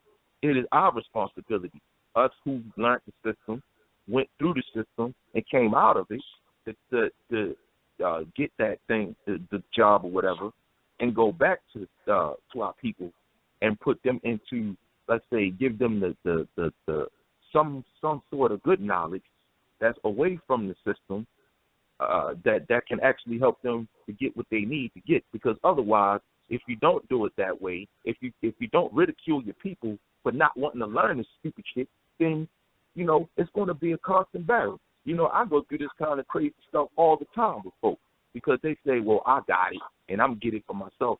And I'm like, well, see, that's the problem. You're getting it for yourself, and, you know, the point is not to get it for yourself, because, you know, y'all were sold Martin Luther King, and which is a falsehood. All of that stuff is a falsehood. Civil rights was a falsehood. The NAACP is a falsehood. All of that. So, you know, that's just my statement, man. That's all I had to say about the stuff. All right, we appreciate that. Now, I really appreciate that call, brother. Straight Black Pride. Yeah, straight Black Pride, bro. Brother's reminding us very clearly that, and you know, I hear exactly what you're saying, because we do that all the time. We blame the fact that our people are not doing well on our people, not saying that, you know, it's our fault that we haven't reached our people. And I'm not going to lie, I was the culprit of that for many years. Our people letting this thing happen, and we not doing it. And eventually I realized, well, heck, if I know what's going wrong, and I'm doing the best that I can to do something about the problem, and I haven't been effective in doing it yet, you know, I haven't saved my race yet, I haven't, you know, fixed the problem, then, you know, how can I get mad at my people? You know, I'm mad at my people, but really when it breaks down to it, it's me that's the failure. And it took a long time for me to recognize that and really, you know, deal with that reality. But eventually, you know, I came to grips with the fact that, like the brother said, it's my job to make sure that black people got the information. Now, I can't make black folk do whatever they do once they get it. It's not my job to make them do anything. My job is to share the best that I have with my people. And then from there, you know, our people are going to make their own decision. And that's the best I can do. Put it out there, put something together, and say, look, this is where we're going. But it is my responsibility to do that. And I agree with the brother wholeheartedly. A lot of times we blame our people for the condition that we're in, as if our people are in this condition without our contribution whatsoever. And that's just not a reality, brother. It's just not a reality. I agree with you, brother. It's our responsibility to get our people where they need to be. Let's go to 9636. Praise Nat Turner. Glory to Garvey. Long live the spirit of Dr. Khalid Abdul Muhammad.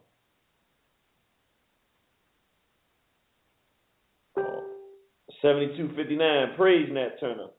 Glory to Garvey. Long live the spirit of Dr. Khalid Abdul Muhammad. All right. 8231. Praise Nat Turner. Glory to Garvey. Long live the spirit of Dr. Khalid Abdul Muhammad. Praise Nat Turner. Glory to Garvey. Long live the spirit of Dr. Khalid Abdul Muhammad. How you doing, brother? My brother? Oh, I'm doing well, brother. I'm doing well. Love this program. Definitely love this program. I have a question for you, brother. What do you think about the brother seeking refuge in Canada because he said that because he's leaving because of police brutality and how America has treated our people? What do you think about that? I don't think that running any place. Well, let me say it like this. When I wrote the book War on the Horizon: Black Resistance to the White Sex Assault, a brother read that book and flew out of Houston, Texas, left and flew to Venezuela and basically asked for asylum because the American system was trying to kill black people. And I don't think he ever got it, but he applied for it. And they were like, they don't know what to do. Now, from a practical perspective, as an African nationalist who's going to fight this battle from the front that I'm fighting from, I don't necessarily see the benefit. Theoretically, I don't either.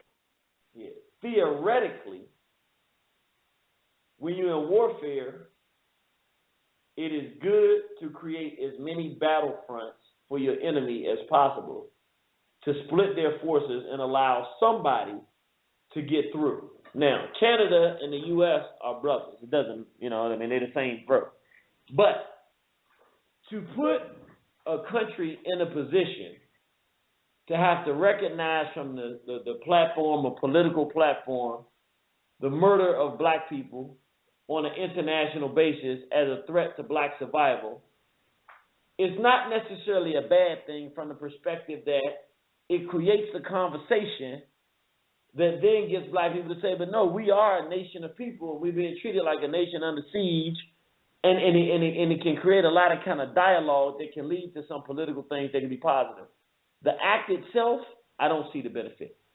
But the potential of people using it in a certain type of way exists. So I would leave it like pretty much that would be my answer. Now tell us what you think about it.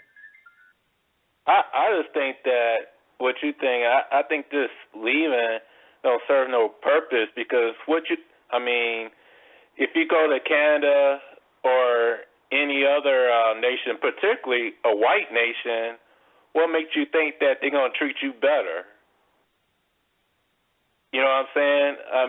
They all demons, you know what I'm saying? They all, exercise or promote homosexuality, pedophilia, bestiality. So what's the purpose of doing that? I can understand the concept, you sick and tired of your people being treated a certain type of way. It's that, it's just like you're a child and you have a bully in school, right? And the bully is picking at you and you get tired being picked on. So instead of just going face to face with the bully, you want to have your parents to take you out of that school and put you in another school. Then you come across another bully doing the same type of thing, if not worse. So you can't be running forever.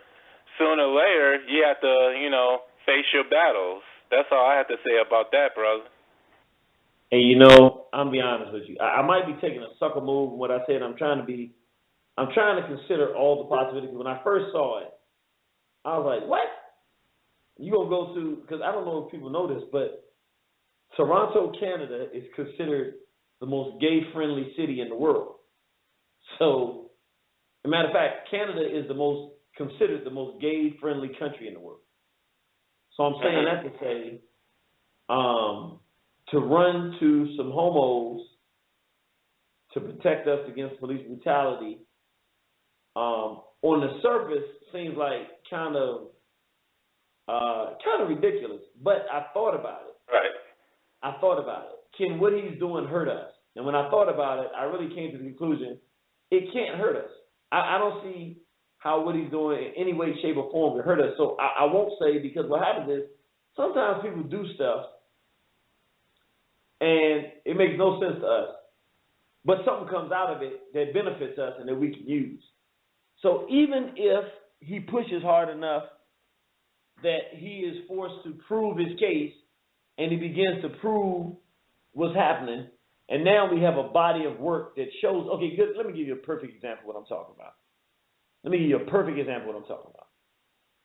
If a person doesn't know the Irritated Genie, and they heard this brother went to Bermuda and gave a lecture where he talked about black family, strengthening the black family, and they banned him from Bermuda. A white boy banned him from Bermuda. And now the brother's suing him. Well, when they heard that, a lot of people might say, why the heck are you going to be begging to go to some country that some cracker that don't want you anyway? It might seem ridiculous. Now, they don't know the backstory that this lawsuit, the basis of it is not that they didn't have just the right to do it, but that they are committing genocide by not allowing our people to have information to protect us from the homosexual agenda, which is genocidal in its nature.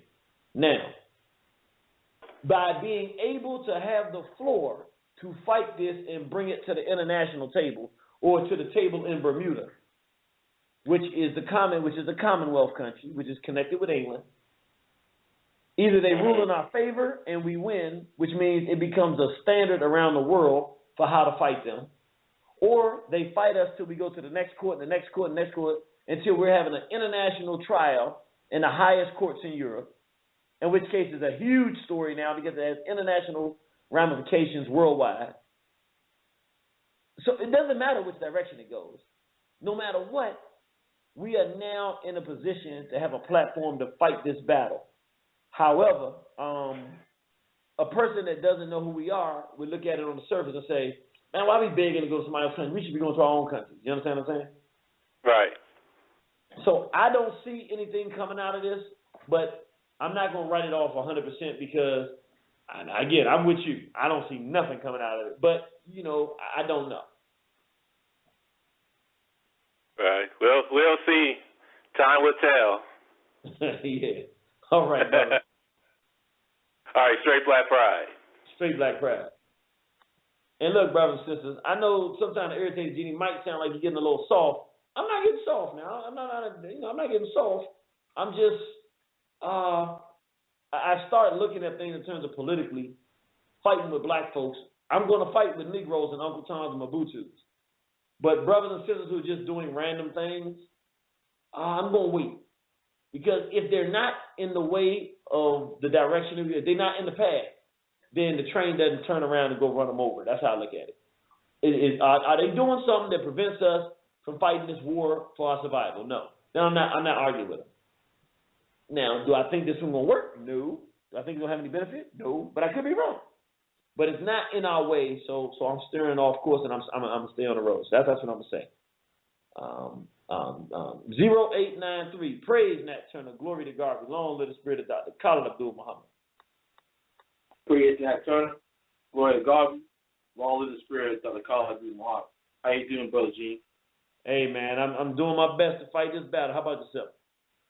I'm good, man. I watched your video on Facebook about your being banned in Bermuda. Yes, sir. And I'm looking at it, and it's a beautiful thing. It's a beautiful thing. The reason why, because it's showing our people how these crackers are about this homosexual agenda. Also, when I also looked at it, he did it political correct because he don't want you to speak on the homosexual agenda. He don't want to speak on having strong black families. They just want to gentrify and integrate and all types of BS. And also, you're doing a wonderful job, man. So I appreciate it. Well, I definitely appreciate that. People might not realize it, but positive feedback never, ever hurts. Brother, you're doing this work out here. You fight your best. And having people saying they appreciate and they motivated by what you're doing, it only keeps you going even stronger. So I really appreciate that, my brother. Now, one more statement on making sure. And I'm going to speak on these homosexuals. It's everywhere out here. And we got these I'm gonna say Negroes, the coons, don't want to face it. and all this. And now, I saw on TV that Tyler Perry has another movie called McGee's Getting Pregnant. McGee is pregnant. And I was at a friend's house last night with me and my homeboys, whatever. And this and they co-signing and saying, it's funny. I just look at it, what? Hey, man, y'all just don't know, man. Mm-hmm. And I'm like you and everybody else. I always got the same type with my family and some of my friends. They know a little bit going on. Just don't have to understand. I'm not trying to tell them or something wrong with me. It's also a battle for our own people. I feel the same way everybody else is saying. That's all I got to say, Brother Gene. Yes, sir. Well, I definitely appreciate the call, brother. Keep fighting that good fight down there in the South. We know you in the belly of the beast, but that's all right. Keep throwing them punches so you get that knockout. All right, brother? Thank you, man. Appreciate it. Straight Black Pride. Straight Black Pride. Got the warriors in the house. Let me go to my beautiful wife here so she can give us some announcements. Praise Nat Turner, glory to Garvey, long live the spirit of Dr. Khalid Abdul Muhammad. Praise Nat Turner, glory to Garvey, and long live the spirit of the Honorable Dr. Khalid Abdul Muhammad. Black family, we have several engagements coming up in the next few weeks. The very first one will be the Black Family Summit, the first annual Black Family Summit in Houston, Texas. It's a 2-day event starting Friday and Saturday, November 6th, November 7th. That's this coming weekend. Again, it's the Black Family Summit. The keynote speaker for the weekend is the Irritated Genie, and the event will take place at Shrine Cultural and Event Center, which is located at 5309 Martin Luther King Boulevard in Houston. For tickets, you can go to eventbrite.com and just enter the Black Family Summit. You can also email sunshineproductionsworld@yahoo.com. You can also go to Facebook at sunshineproductions.world. But again, that's going to be in Houston, Texas, this coming Friday and Saturday. The Irritated Genie will be the keynote speaker of the first Black Family Summit. Black Family are also going to be in Norfolk, Virginia. That event is going to take place on Saturday and Sunday, November the 14th and 15th. So that's 2 weekends from now, at the House of Consciousness, which is located at 633 West 35th Street in Norfolk.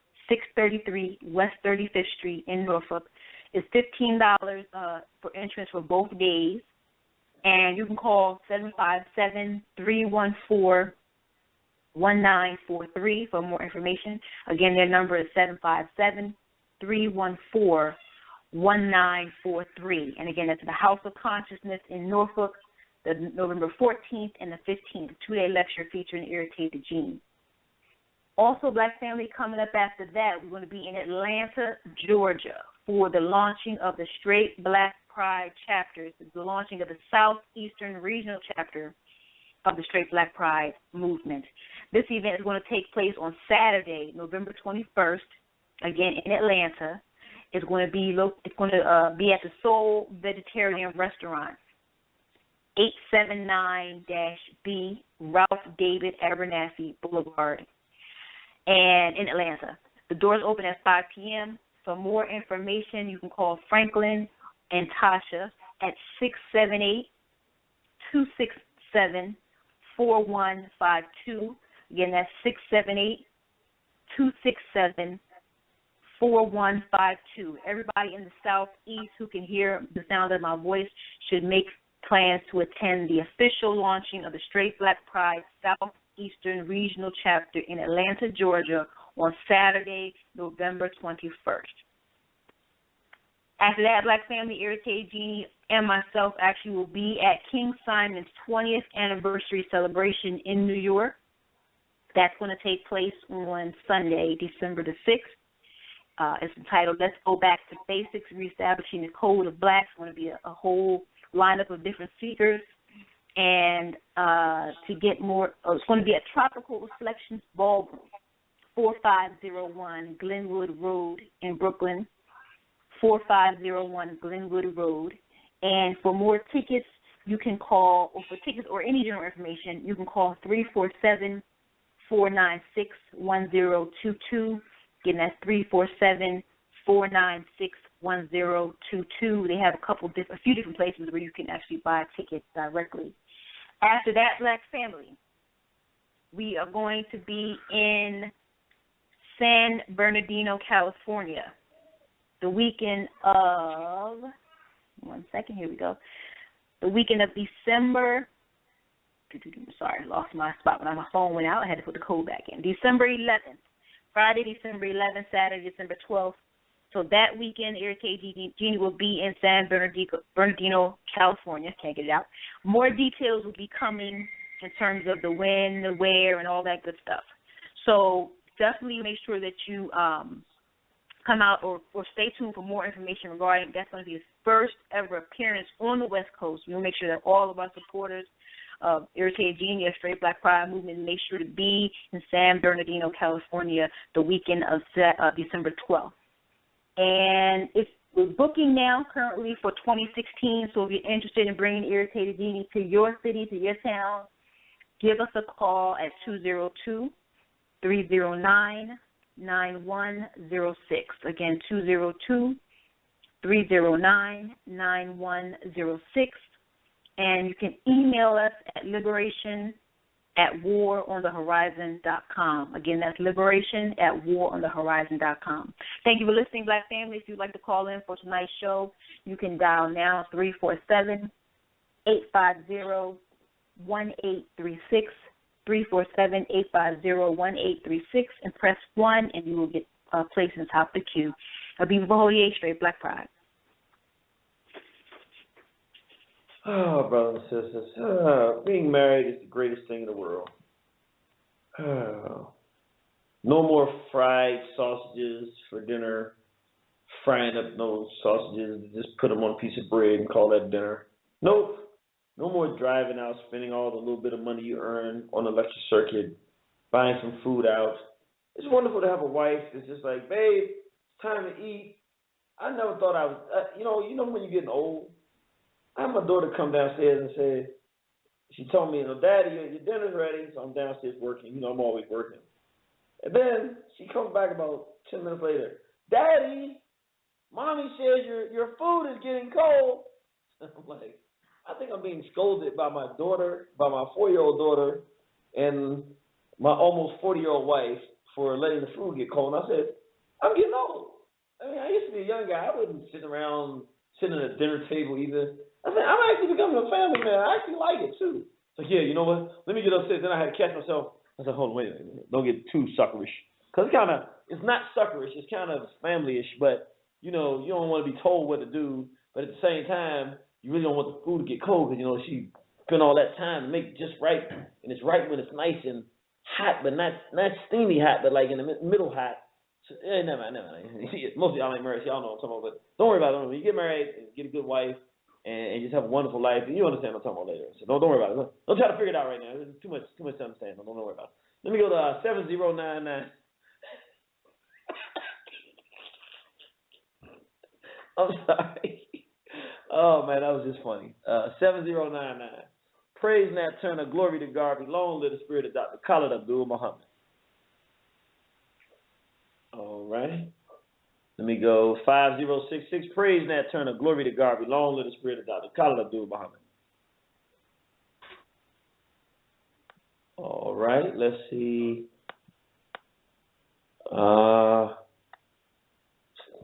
Excuse me, let's see. 8480. Praise Nat Turner, glory to Garvey, long live the spirit of Dr. Khalid Abdul Muhammad.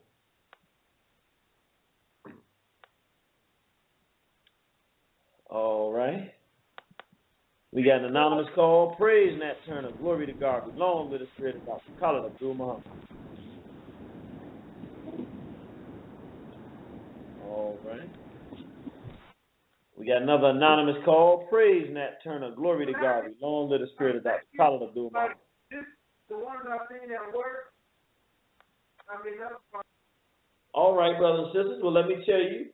Right now, I got one more call.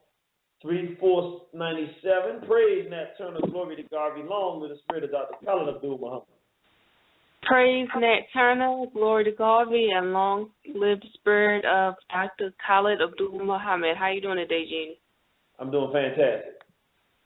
Hey, Jeannie, I did have a question with you, because, ever since, I've been learning, a lot of different information and stuff about our history and stuff like that.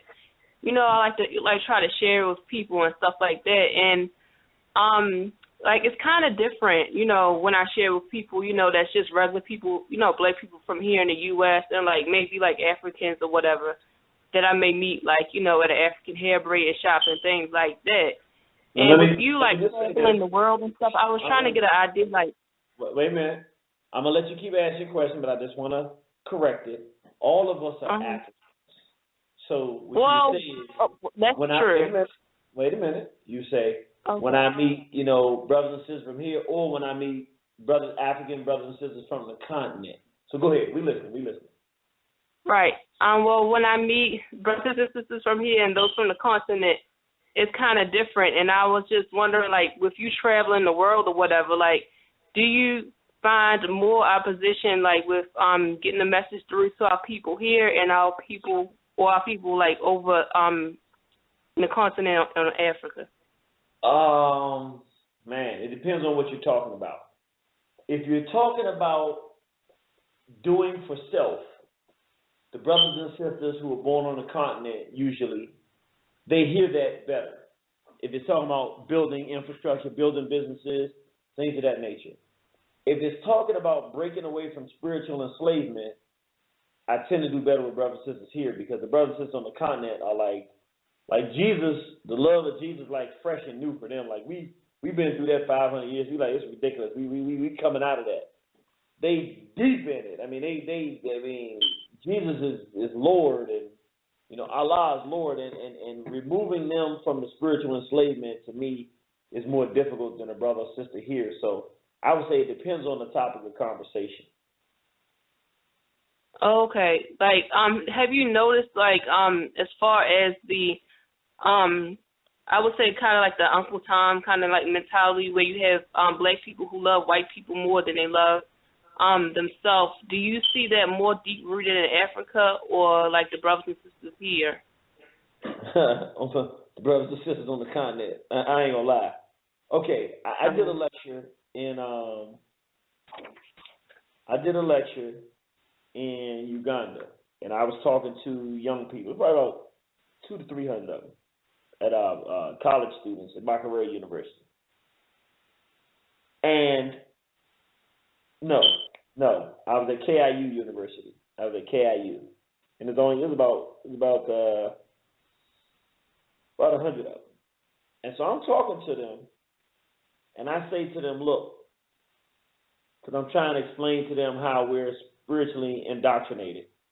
And I said, if a white male walked in that room, the black women in this room would turn around and all want to get on top of this white male simply because he's white. And he could be broke and poor and from the worst place in the world.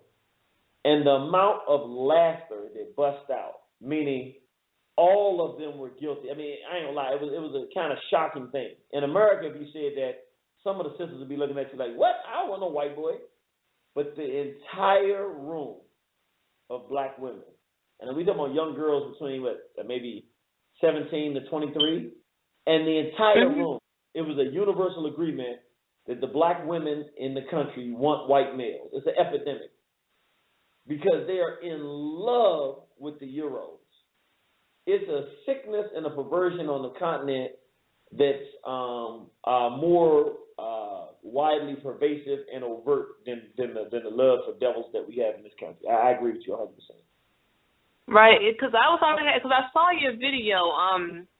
Actually, your wife had sent it to me about the video with them over in Nigeria with the pink lips, and I was actually able to meet somebody from Nigeria, over here, who works in the pharmacy industry, and kind of asked them about it, and I guess his claim was that, you have people who want to tattoo makeup permanently on their face instead of just putting it on there. So his claim was that they're not doing it to look white. Like people just don't want to like keep reapplying makeup, so they tattoo it permanently to their face. You know, and I was like, you know, that's ridiculous because the makeup you wear, you know, in one area, you're not going to wear it in the next. You know, you might wear red lipstick or whatever if you're going out in a social event, but if you're going on an interview, you know, for a banker or whatever, people are not going to take you seriously, so why would they do that, you know?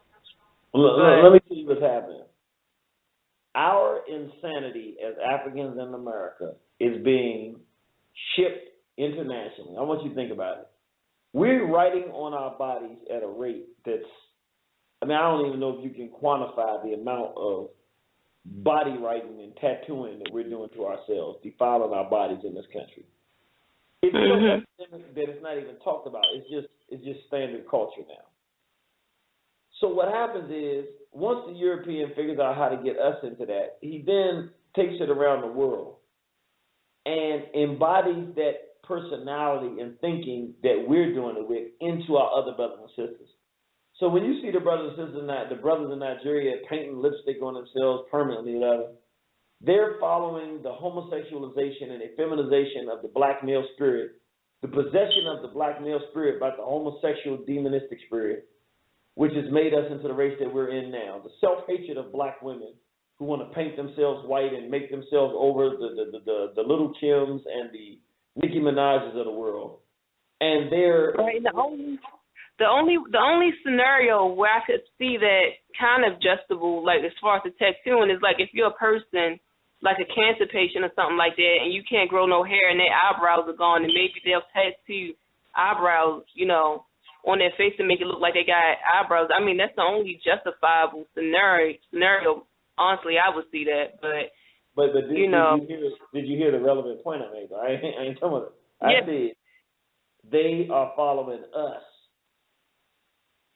It's not like the brothers and sisters there got this out of the sky.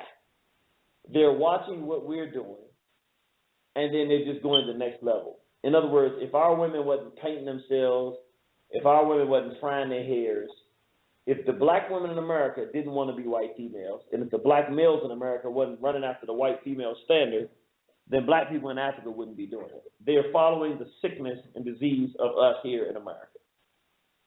Right. Well, I do. From what I've seen, from when I've talked to people in Africa, it seems like the skin bleaching thing, that seems to be more prevalent in Africa and Jamaica than here in America, because I haven't seen nobody like doing that crazy skin bleaching in itself over here in America. No, you know? No. In America, it's called Ambi. In America, it's called all these various other blemish creams and all this stuff. In America, it's called the straightening comb, or it's called a good perm, or it's called the weave. See, this is what happens. We hate our African selves so much because of the hatred we involve ourselves in all of this kind of behavior. Eventually, the European takes our model of self-hatred, puts a mirror up to the African world and the African diaspora, and says, see, you're supposed to hate yourself. And their response, because they don't have the sophisticated skin lightening cream that we have, they don't have the sophisticated means to make it look normal, it looks ridiculous. But they're blonding their hair because we blonde our hair here. So we are responsible for setting the wrong example. And they're just taking it another level, but it's stemming from us right here in this country. Yeah, well, I guess people could say the same thing about perms, though, because when you look at the ingredients that's in perms, you know, that stuff was terrible, what it does to your scalp and stuff. And like I said, with whatever they call the skin lightening cream here in America, I guess even if it is more sophisticated, me personally, I haven't seen anybody, you know, or know of anybody who does that, you know. But my wife, I asked her, my wife said, when she was a little girl, she used to come home and cry to her grandmother and say, I'm too black. And her grandmother, I think it was Ambi, it was one of them skin lightening creams. Her grandmother told her, Don't worry about it. Just use this skin bleach and keep putting it on, and you'll get a little bit lighter and make it a little bit better. She did this every day of her life as a child. People, okay, I got a special where a sister used actual bleach and put it on her skin because she talked about how she hates her black skin and how ugly it is. No, it's a severe problem here. It's just that we've become so used to our insanity that we can't see it. Like, I mean, I want you to think about it for a minute. How incredibly different is the amount of tattooing in the black community in 2015 than what it was like in 1985? How different is it? In 1985? I don't know. I wasn't born in 1985. Okay, so you wouldn't know. Okay, never mind. Sorry, I'm showing my age here. Okay. What about 1995? Okay, yeah, I know 1995. Well, I guess I was still young, but I guess it's more tattoos now than it was then. You know. You know what? It's hard for me to share because you weren't around. Let me just say it like this. When I was growing up, right now, I can tell you, I don't remember one person that I knew that had a tattoo. I'm saying, I'm not exaggerating. I'm not trying to sound. I can't remember growing up one person that had a tattoo. Yeah. I mean, when I say I literally didn't know one black person. Now, we seen crackers on bikes, riding on bikes. Them crazy crackers drawing all kind of skulls and skeletons. We thought they was like crazy and dirty, you know, smoking cigarettes and stuff. We put it all together, you know, some weirdos smoking cigarettes, living in trailers, tattooing, you know, we looked at it all like that. I'm saying that for a reason. I'm saying if you come now from then, if we were to come and wake up in 1985 and wake up and look in our community and see the tattooing that we seen, we would have said, what the hell happened to black people? They've gone crazy. But we're so used to it today that the insanity is normal. So we don't look around and say, look at how we're writing on ourselves, where our brothers and sisters in Africa have not gotten into it on the level we are. But they're beginning to. When I went to Ethiopia, they're opening up tattoo parlors. Here you have some of the most beautiful people in the world. I mean, I'm going to be quite frank. The women and the men, I saw one unattractive person that I could definitively say, she's kind of relatively ugly. But like, all the brothers were handsome brothers. All the women were pretty. I was like, this is ridiculous. It's unfair. It's like they have an unfair advantage in terms of looks in the world. I mean, and it wasn't just the one style people know here. I'm talking about the Romo, not just them Harak, the Romo. I'm talking about the Musi. I'm talking about the Bena, the Bume. I'm talking about all different Ethiopians. They're just a bunch of beautiful people, no matter what it is. I was like, it's crazy. My point being, they would look at us and look like we look insane with the tattoos. What's happening now, we're looking at them with the skin bleaching, which we're doing here. But again, we've gotten more sophisticated with our ability to do it.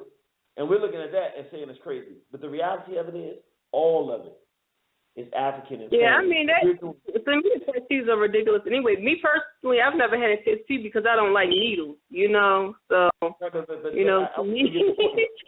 You're missing the point. I want you to get the point. Listen, I want you to get the point here. You're missing the point. Yeah. The point is, the brothers and sisters on the continent are crazy with the skin bleaching, and in Jamaica. You're absolutely correct. But they got that from us in our self-hatred. And we have become so sophisticated with our self-hatred that we mask the self-hatred. That it's so sophisticated we don't even recognize it's self-hatred, which is how deep it is here. But to the point where we still have issues of light-skin privilege in the black community that nobody wants to talk about. We still have a situation where a lot of brothers think that because a woman is light-skinned, she's better. Or a lot of women will not date a dark-skinned man. They only want a light-skinned man because they want pretty babies with wavy hair. Yeah, that's definitely prevalent. And I mean, it's very prevalent, but we don't even talk about it. So your point is absolutely correct. The brothers and sisters on the continent are crazy. I'm not going to say that. When it comes to loving white folks, it's worse than it is here. I'm going to be 100% honest. But even that, most of what they've got, look, I was in Ghana when Christian missionary Negroes was going over there teaching brothers and sisters who believe in traditional spiritual systems to be Christians and turning them into Negroes. I witnessed it firsthand. So we are responsible for a lot of what's happening. We are contributing to the demise of African people around the world. Man. Yeah, that's crazy, man, because I know when I first started coming into, learning about, Black history and Black consciousness and stuff like that, I thought it was the opposite. I thought that, our brothers and sisters from Africa would be even more, self-loving and stuff like that because they was more, I thought they was more connected to their culture because they live in Africa. And, I got a big surprise. Let me tell you something. I've been to Africa and seen Black people that are more ignorant and hate Black people more in Africa than some of the brothers and sisters here in America. Yeah. I've met Black people in Africa that wish they would never spend another day in Africa. When I'm in Africa, like I'm in heaven. When I went to Ghana my first time, I'll never forget this, man. I almost got it. This is to show you how hood the Irritated Genie could be, but I didn't do it. But it was really on the verge. I was in the cab. We were in the cab, but the brother was driving me around, and he kept putting in a Willie Nelson tape in his car. And I got to the point I almost punched him in his face. I didn't do it, but I was so angry that I was in Africa, in Ghana. And this Negro is riding around with a Willie Nelson. I mean, out of all the crackers, not even Hall & Oates, man. Willie Nelson, man. And I ain't never listened to no Willie Nelson. I never heard that much Willie Nelson in my life. And I'm looking at him going, why are you listening to this cracker? And I finally came to the realization by the end of it, that's all he had exposure to. He didn't have exposure to any of the black artists or Bob Marley or anything like that. So he had gotten indoctrinated with this cracker Willie Nelson tape. And I was riding around with this thing, and he's playing this Willie Nelson over and over. And we got a big argument. I didn't mean to, but I just snapped on him. And it wasn't his fault. But I'm just saying that to say white supremacy is global. And the same thing they do to us here, they do to our brothers and sisters all around the world. Yeah, man, I know it's definitely sad, especially with our Black girls, how they, hate themselves, especially like the dark-skinned girls and stuff like that. Like, me personally, like, I've never experienced that growing up. I was, had a mother, that taught me and my sister self-love. I was always, active in school and then my, school's marching band and stuff like that. So I was, popular in school, so I didn't have that problem. But I guess for the dark-skinned girls that did, like, maybe they didn't have anybody in their family to reassure them. It was probably tearing their self-esteem down, opposed to doing what they were supposed to do and build them up, So. Well, I'm be honest. I'm so happy to hear you say you never had that type of experience because, you're definitely a beautiful sister, real easy on the eyes, and I would hate to hear another story of another Black woman who is beautiful mind, body, and spirit and has to tell a story about feeling bad about who she is. So I'm glad to know that your parents built you up with that kind of self-esteem and pride. And I'll be honest with you, I think the African continent needs it probably just as much, if not more, than we need it here. So that's why Straight Black Pride is here. All right, so I guess in a nutshell, we're probably going to have a lot more work on our hands because of our brothers and sisters on the continent as far as it comes to self-hate and stuff. I'll say it like this. Here's the difference. The self-hatred in America is an arrogant, deep-rooted self-hatred with an arrogant, egotistical Negro that you got to fight with to love themselves. In Africa, it mostly comes from a lack of understanding and a lack of information. And usually when you give our people good information and show them the truth, the transition begins to happen a lot faster from what I've seen. Now, you got to be able to get them in an environment where they can see the truth and hear it and understand it. But they tend to turn faster than others. That's been my experience. You said that our brothers and sisters from the continent tend to make the change faster than others do?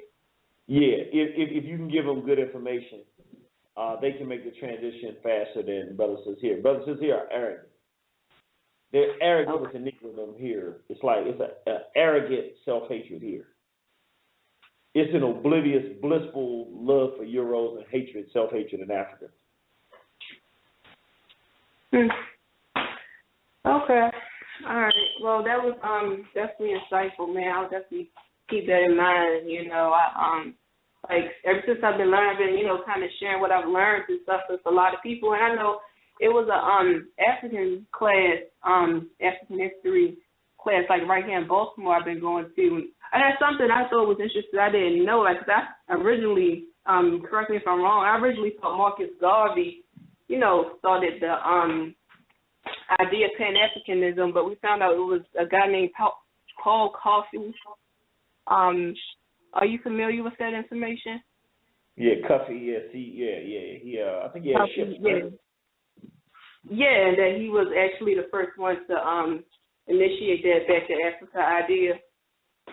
Mm-hmm. Absolutely. So, yeah, I'm definitely liking what I'm learning and sharing, man. So I just, you know, look forward to keep, you know, growing in knowledge and stuff like that. So. All right. Well, definitely appreciate you. Love you very much, sisters. And you keep hanging in here with the Straight Black Pride. Let's save this race. Straight Black Pride. Straight Black Pride, brother. That's our beautiful sister Nancy there. And don't come unless you come correct, suckers. I know y'all out there talking about, yeah, Jeannie, you know, what's her name? Don't ask me what her name is unless you come correct. Let me go here. Let me see. I had a couple of more callers. Let's see. Okay, here we go. Sikwayo, running around on plantation, breaking chains, slaying everything that wasn't native. Straight, praise Nat Turner, glory to God, long live the spirit of Dr. Khalid Abdul Muhammad. Brother, greetings. How you doing? All right, how you doing? I was basically just listening. This is Chef Rob, so let me just go ahead and listen in. All right, appreciate you, my brother. Appreciate you, brother. Brother, tune in. Let me go to anonymous call. Praise Nat Turner, glory to God, long live the spirit of Dr. Khalid Abdul Muhammad. 9494, praise Nat Turner, glory to God, long live the spirit of Dr. Khalid Abdul Muhammad.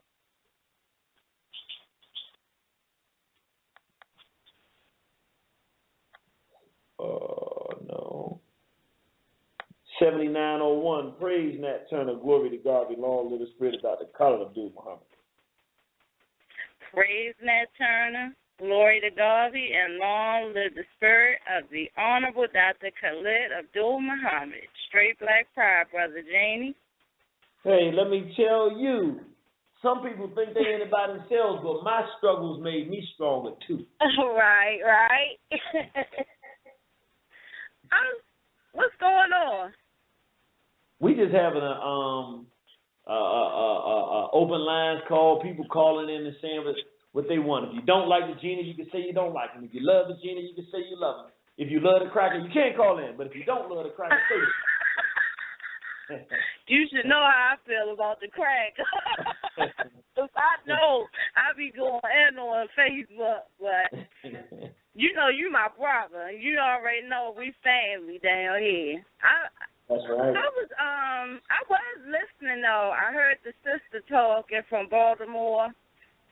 She was talking about the skin bleaching and all that stuff, and I wanted to say that I don't know how to hook up with nobody here in Baltimore as far as like people. She said she went to some kind of class or something. I don't know any groups here in Baltimore. Now, groups that do what? You know, like groups that might congregate together, have discussions, sort of like, you know how when you used to do the lectures with PKV, you know how y'all would come together and you would teach and stuff like that. I don't know nothing like that in Baltimore. Maybe it's just me. But I was trying to see, you know, if somebody want to get in touch with me or something, they can hit me on Facebook. How Maybe somebody else know. You know what? how about this? We meet we try to meet at least twice a month in Washington, D.C. To do the Straight Black Pride meetings. Okay. Would you be able to come down to the Straight Black Pride meeting? Yeah, because DC not far. You know, that's like 45 minutes. All right, let me tell you when we meet. We meet on Sundays at 3 p.m. And the next meeting, the reason we haven't met this week or next week, we actually preparing for our next meeting. We did a documentary on the one that we played at the beginning of the program called Black Exodus, about why we need to take our children out of the public school system. Yeah, I saw that on Facebook. You talking about the little video you made? The video you made? That was a little trailer. That was just me talking. But that wasn't the actual production. That was just like a trailer to show what kind of things we were going to be talking about. Oh, okay. But it's an hour-long video, and we're going to do a showing of it in D.C. in a couple of weeks. So we'll put it on Facebook and let everybody know when we're doing it. But why don't you come on down to that and join the Straight Black Pride movement and come right on here to D.C. and get on involved. I think that'd be the best thing. All right. What's the you said y'all gonna put it on Facebook so I can know the airdrops and stuff? Yeah, we're gonna put exactly where, what time, when, and all that good stuff. All right, because I just want to be connected. You know, I know I listen, and you know I'm a part of the Straight Black Pride family. I tell everybody about it, and I be trying to get people to, it's not like, like a sign-up thing, but people ask me, like, on Facebook and stuff, and if I could, show them the way, so I always direct them to the Straight Black Pride Facebook page, so they can see what's going on. But I need to be connected, with my people. That's what I'm saying. I need to be on the ground. That's right. All right. Well, let me tell you, when you and your husband come out to the Straight Black Pride meeting in D.C., y'all are going to be so happy with what you see. You're going to be overwhelmed. So we're going to make that happen, all right? All right. We definitely going to make that happen. All right. Straight Black Pride. Straight Black Pride, brother. That's it. I was just going to say it was a good show tonight. I've been listening and I just was on the internet. I wasn't in the call-in part. So I've been listening. Beautiful, beautiful. All right. Well, we will talk to you soon. We love you. Tell your husband we said we appreciate him, and Straight Black Pride. Okay. Straight Black Pride, brother. All right. God. Help me down the body. Let's see. 8224, praise Nat Turner, glory to Garvey, long to the spirit of Dr. Khalid Abdul Muhammad. 6863, praise Nat Turner, glory to Garvey, long to the spirit of Dr. Khalid Abdul Muhammad. All right, brothers and sisters. Well, if you want to call in now, the time is to do it now because pretty much it's the end of the program. The phone number, 347-850-1836. Again, that's 347-850-1836. If you call in right now, hit number 1 to go to the top. If you want to be heard, if you want to say something, hit the number 1 so we can bring you on. If not, we're going to end the program.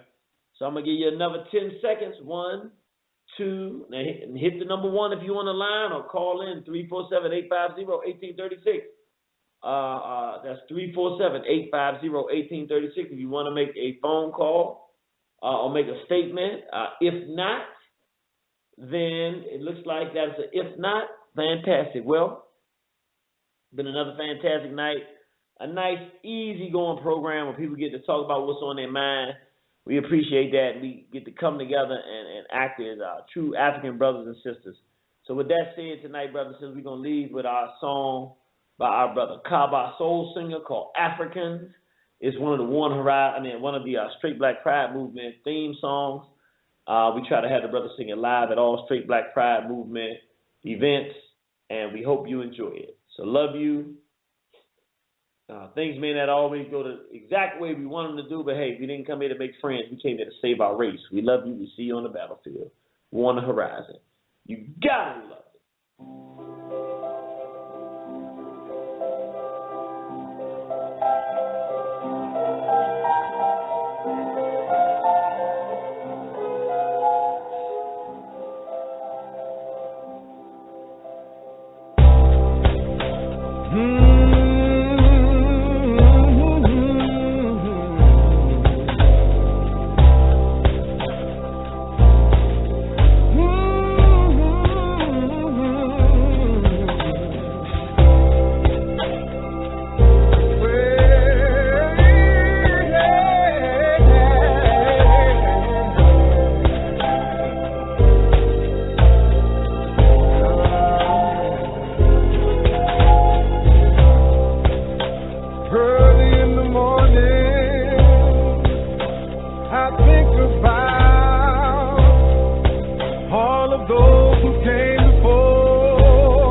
Born of the continent where I began. I'm an African, there were Africans there. Born of the continent where I began. There were Africans, so I'm African there. They were dignified. They did what was right. They fought for their lives, and for that they died. They were Africans, shown up Africans there.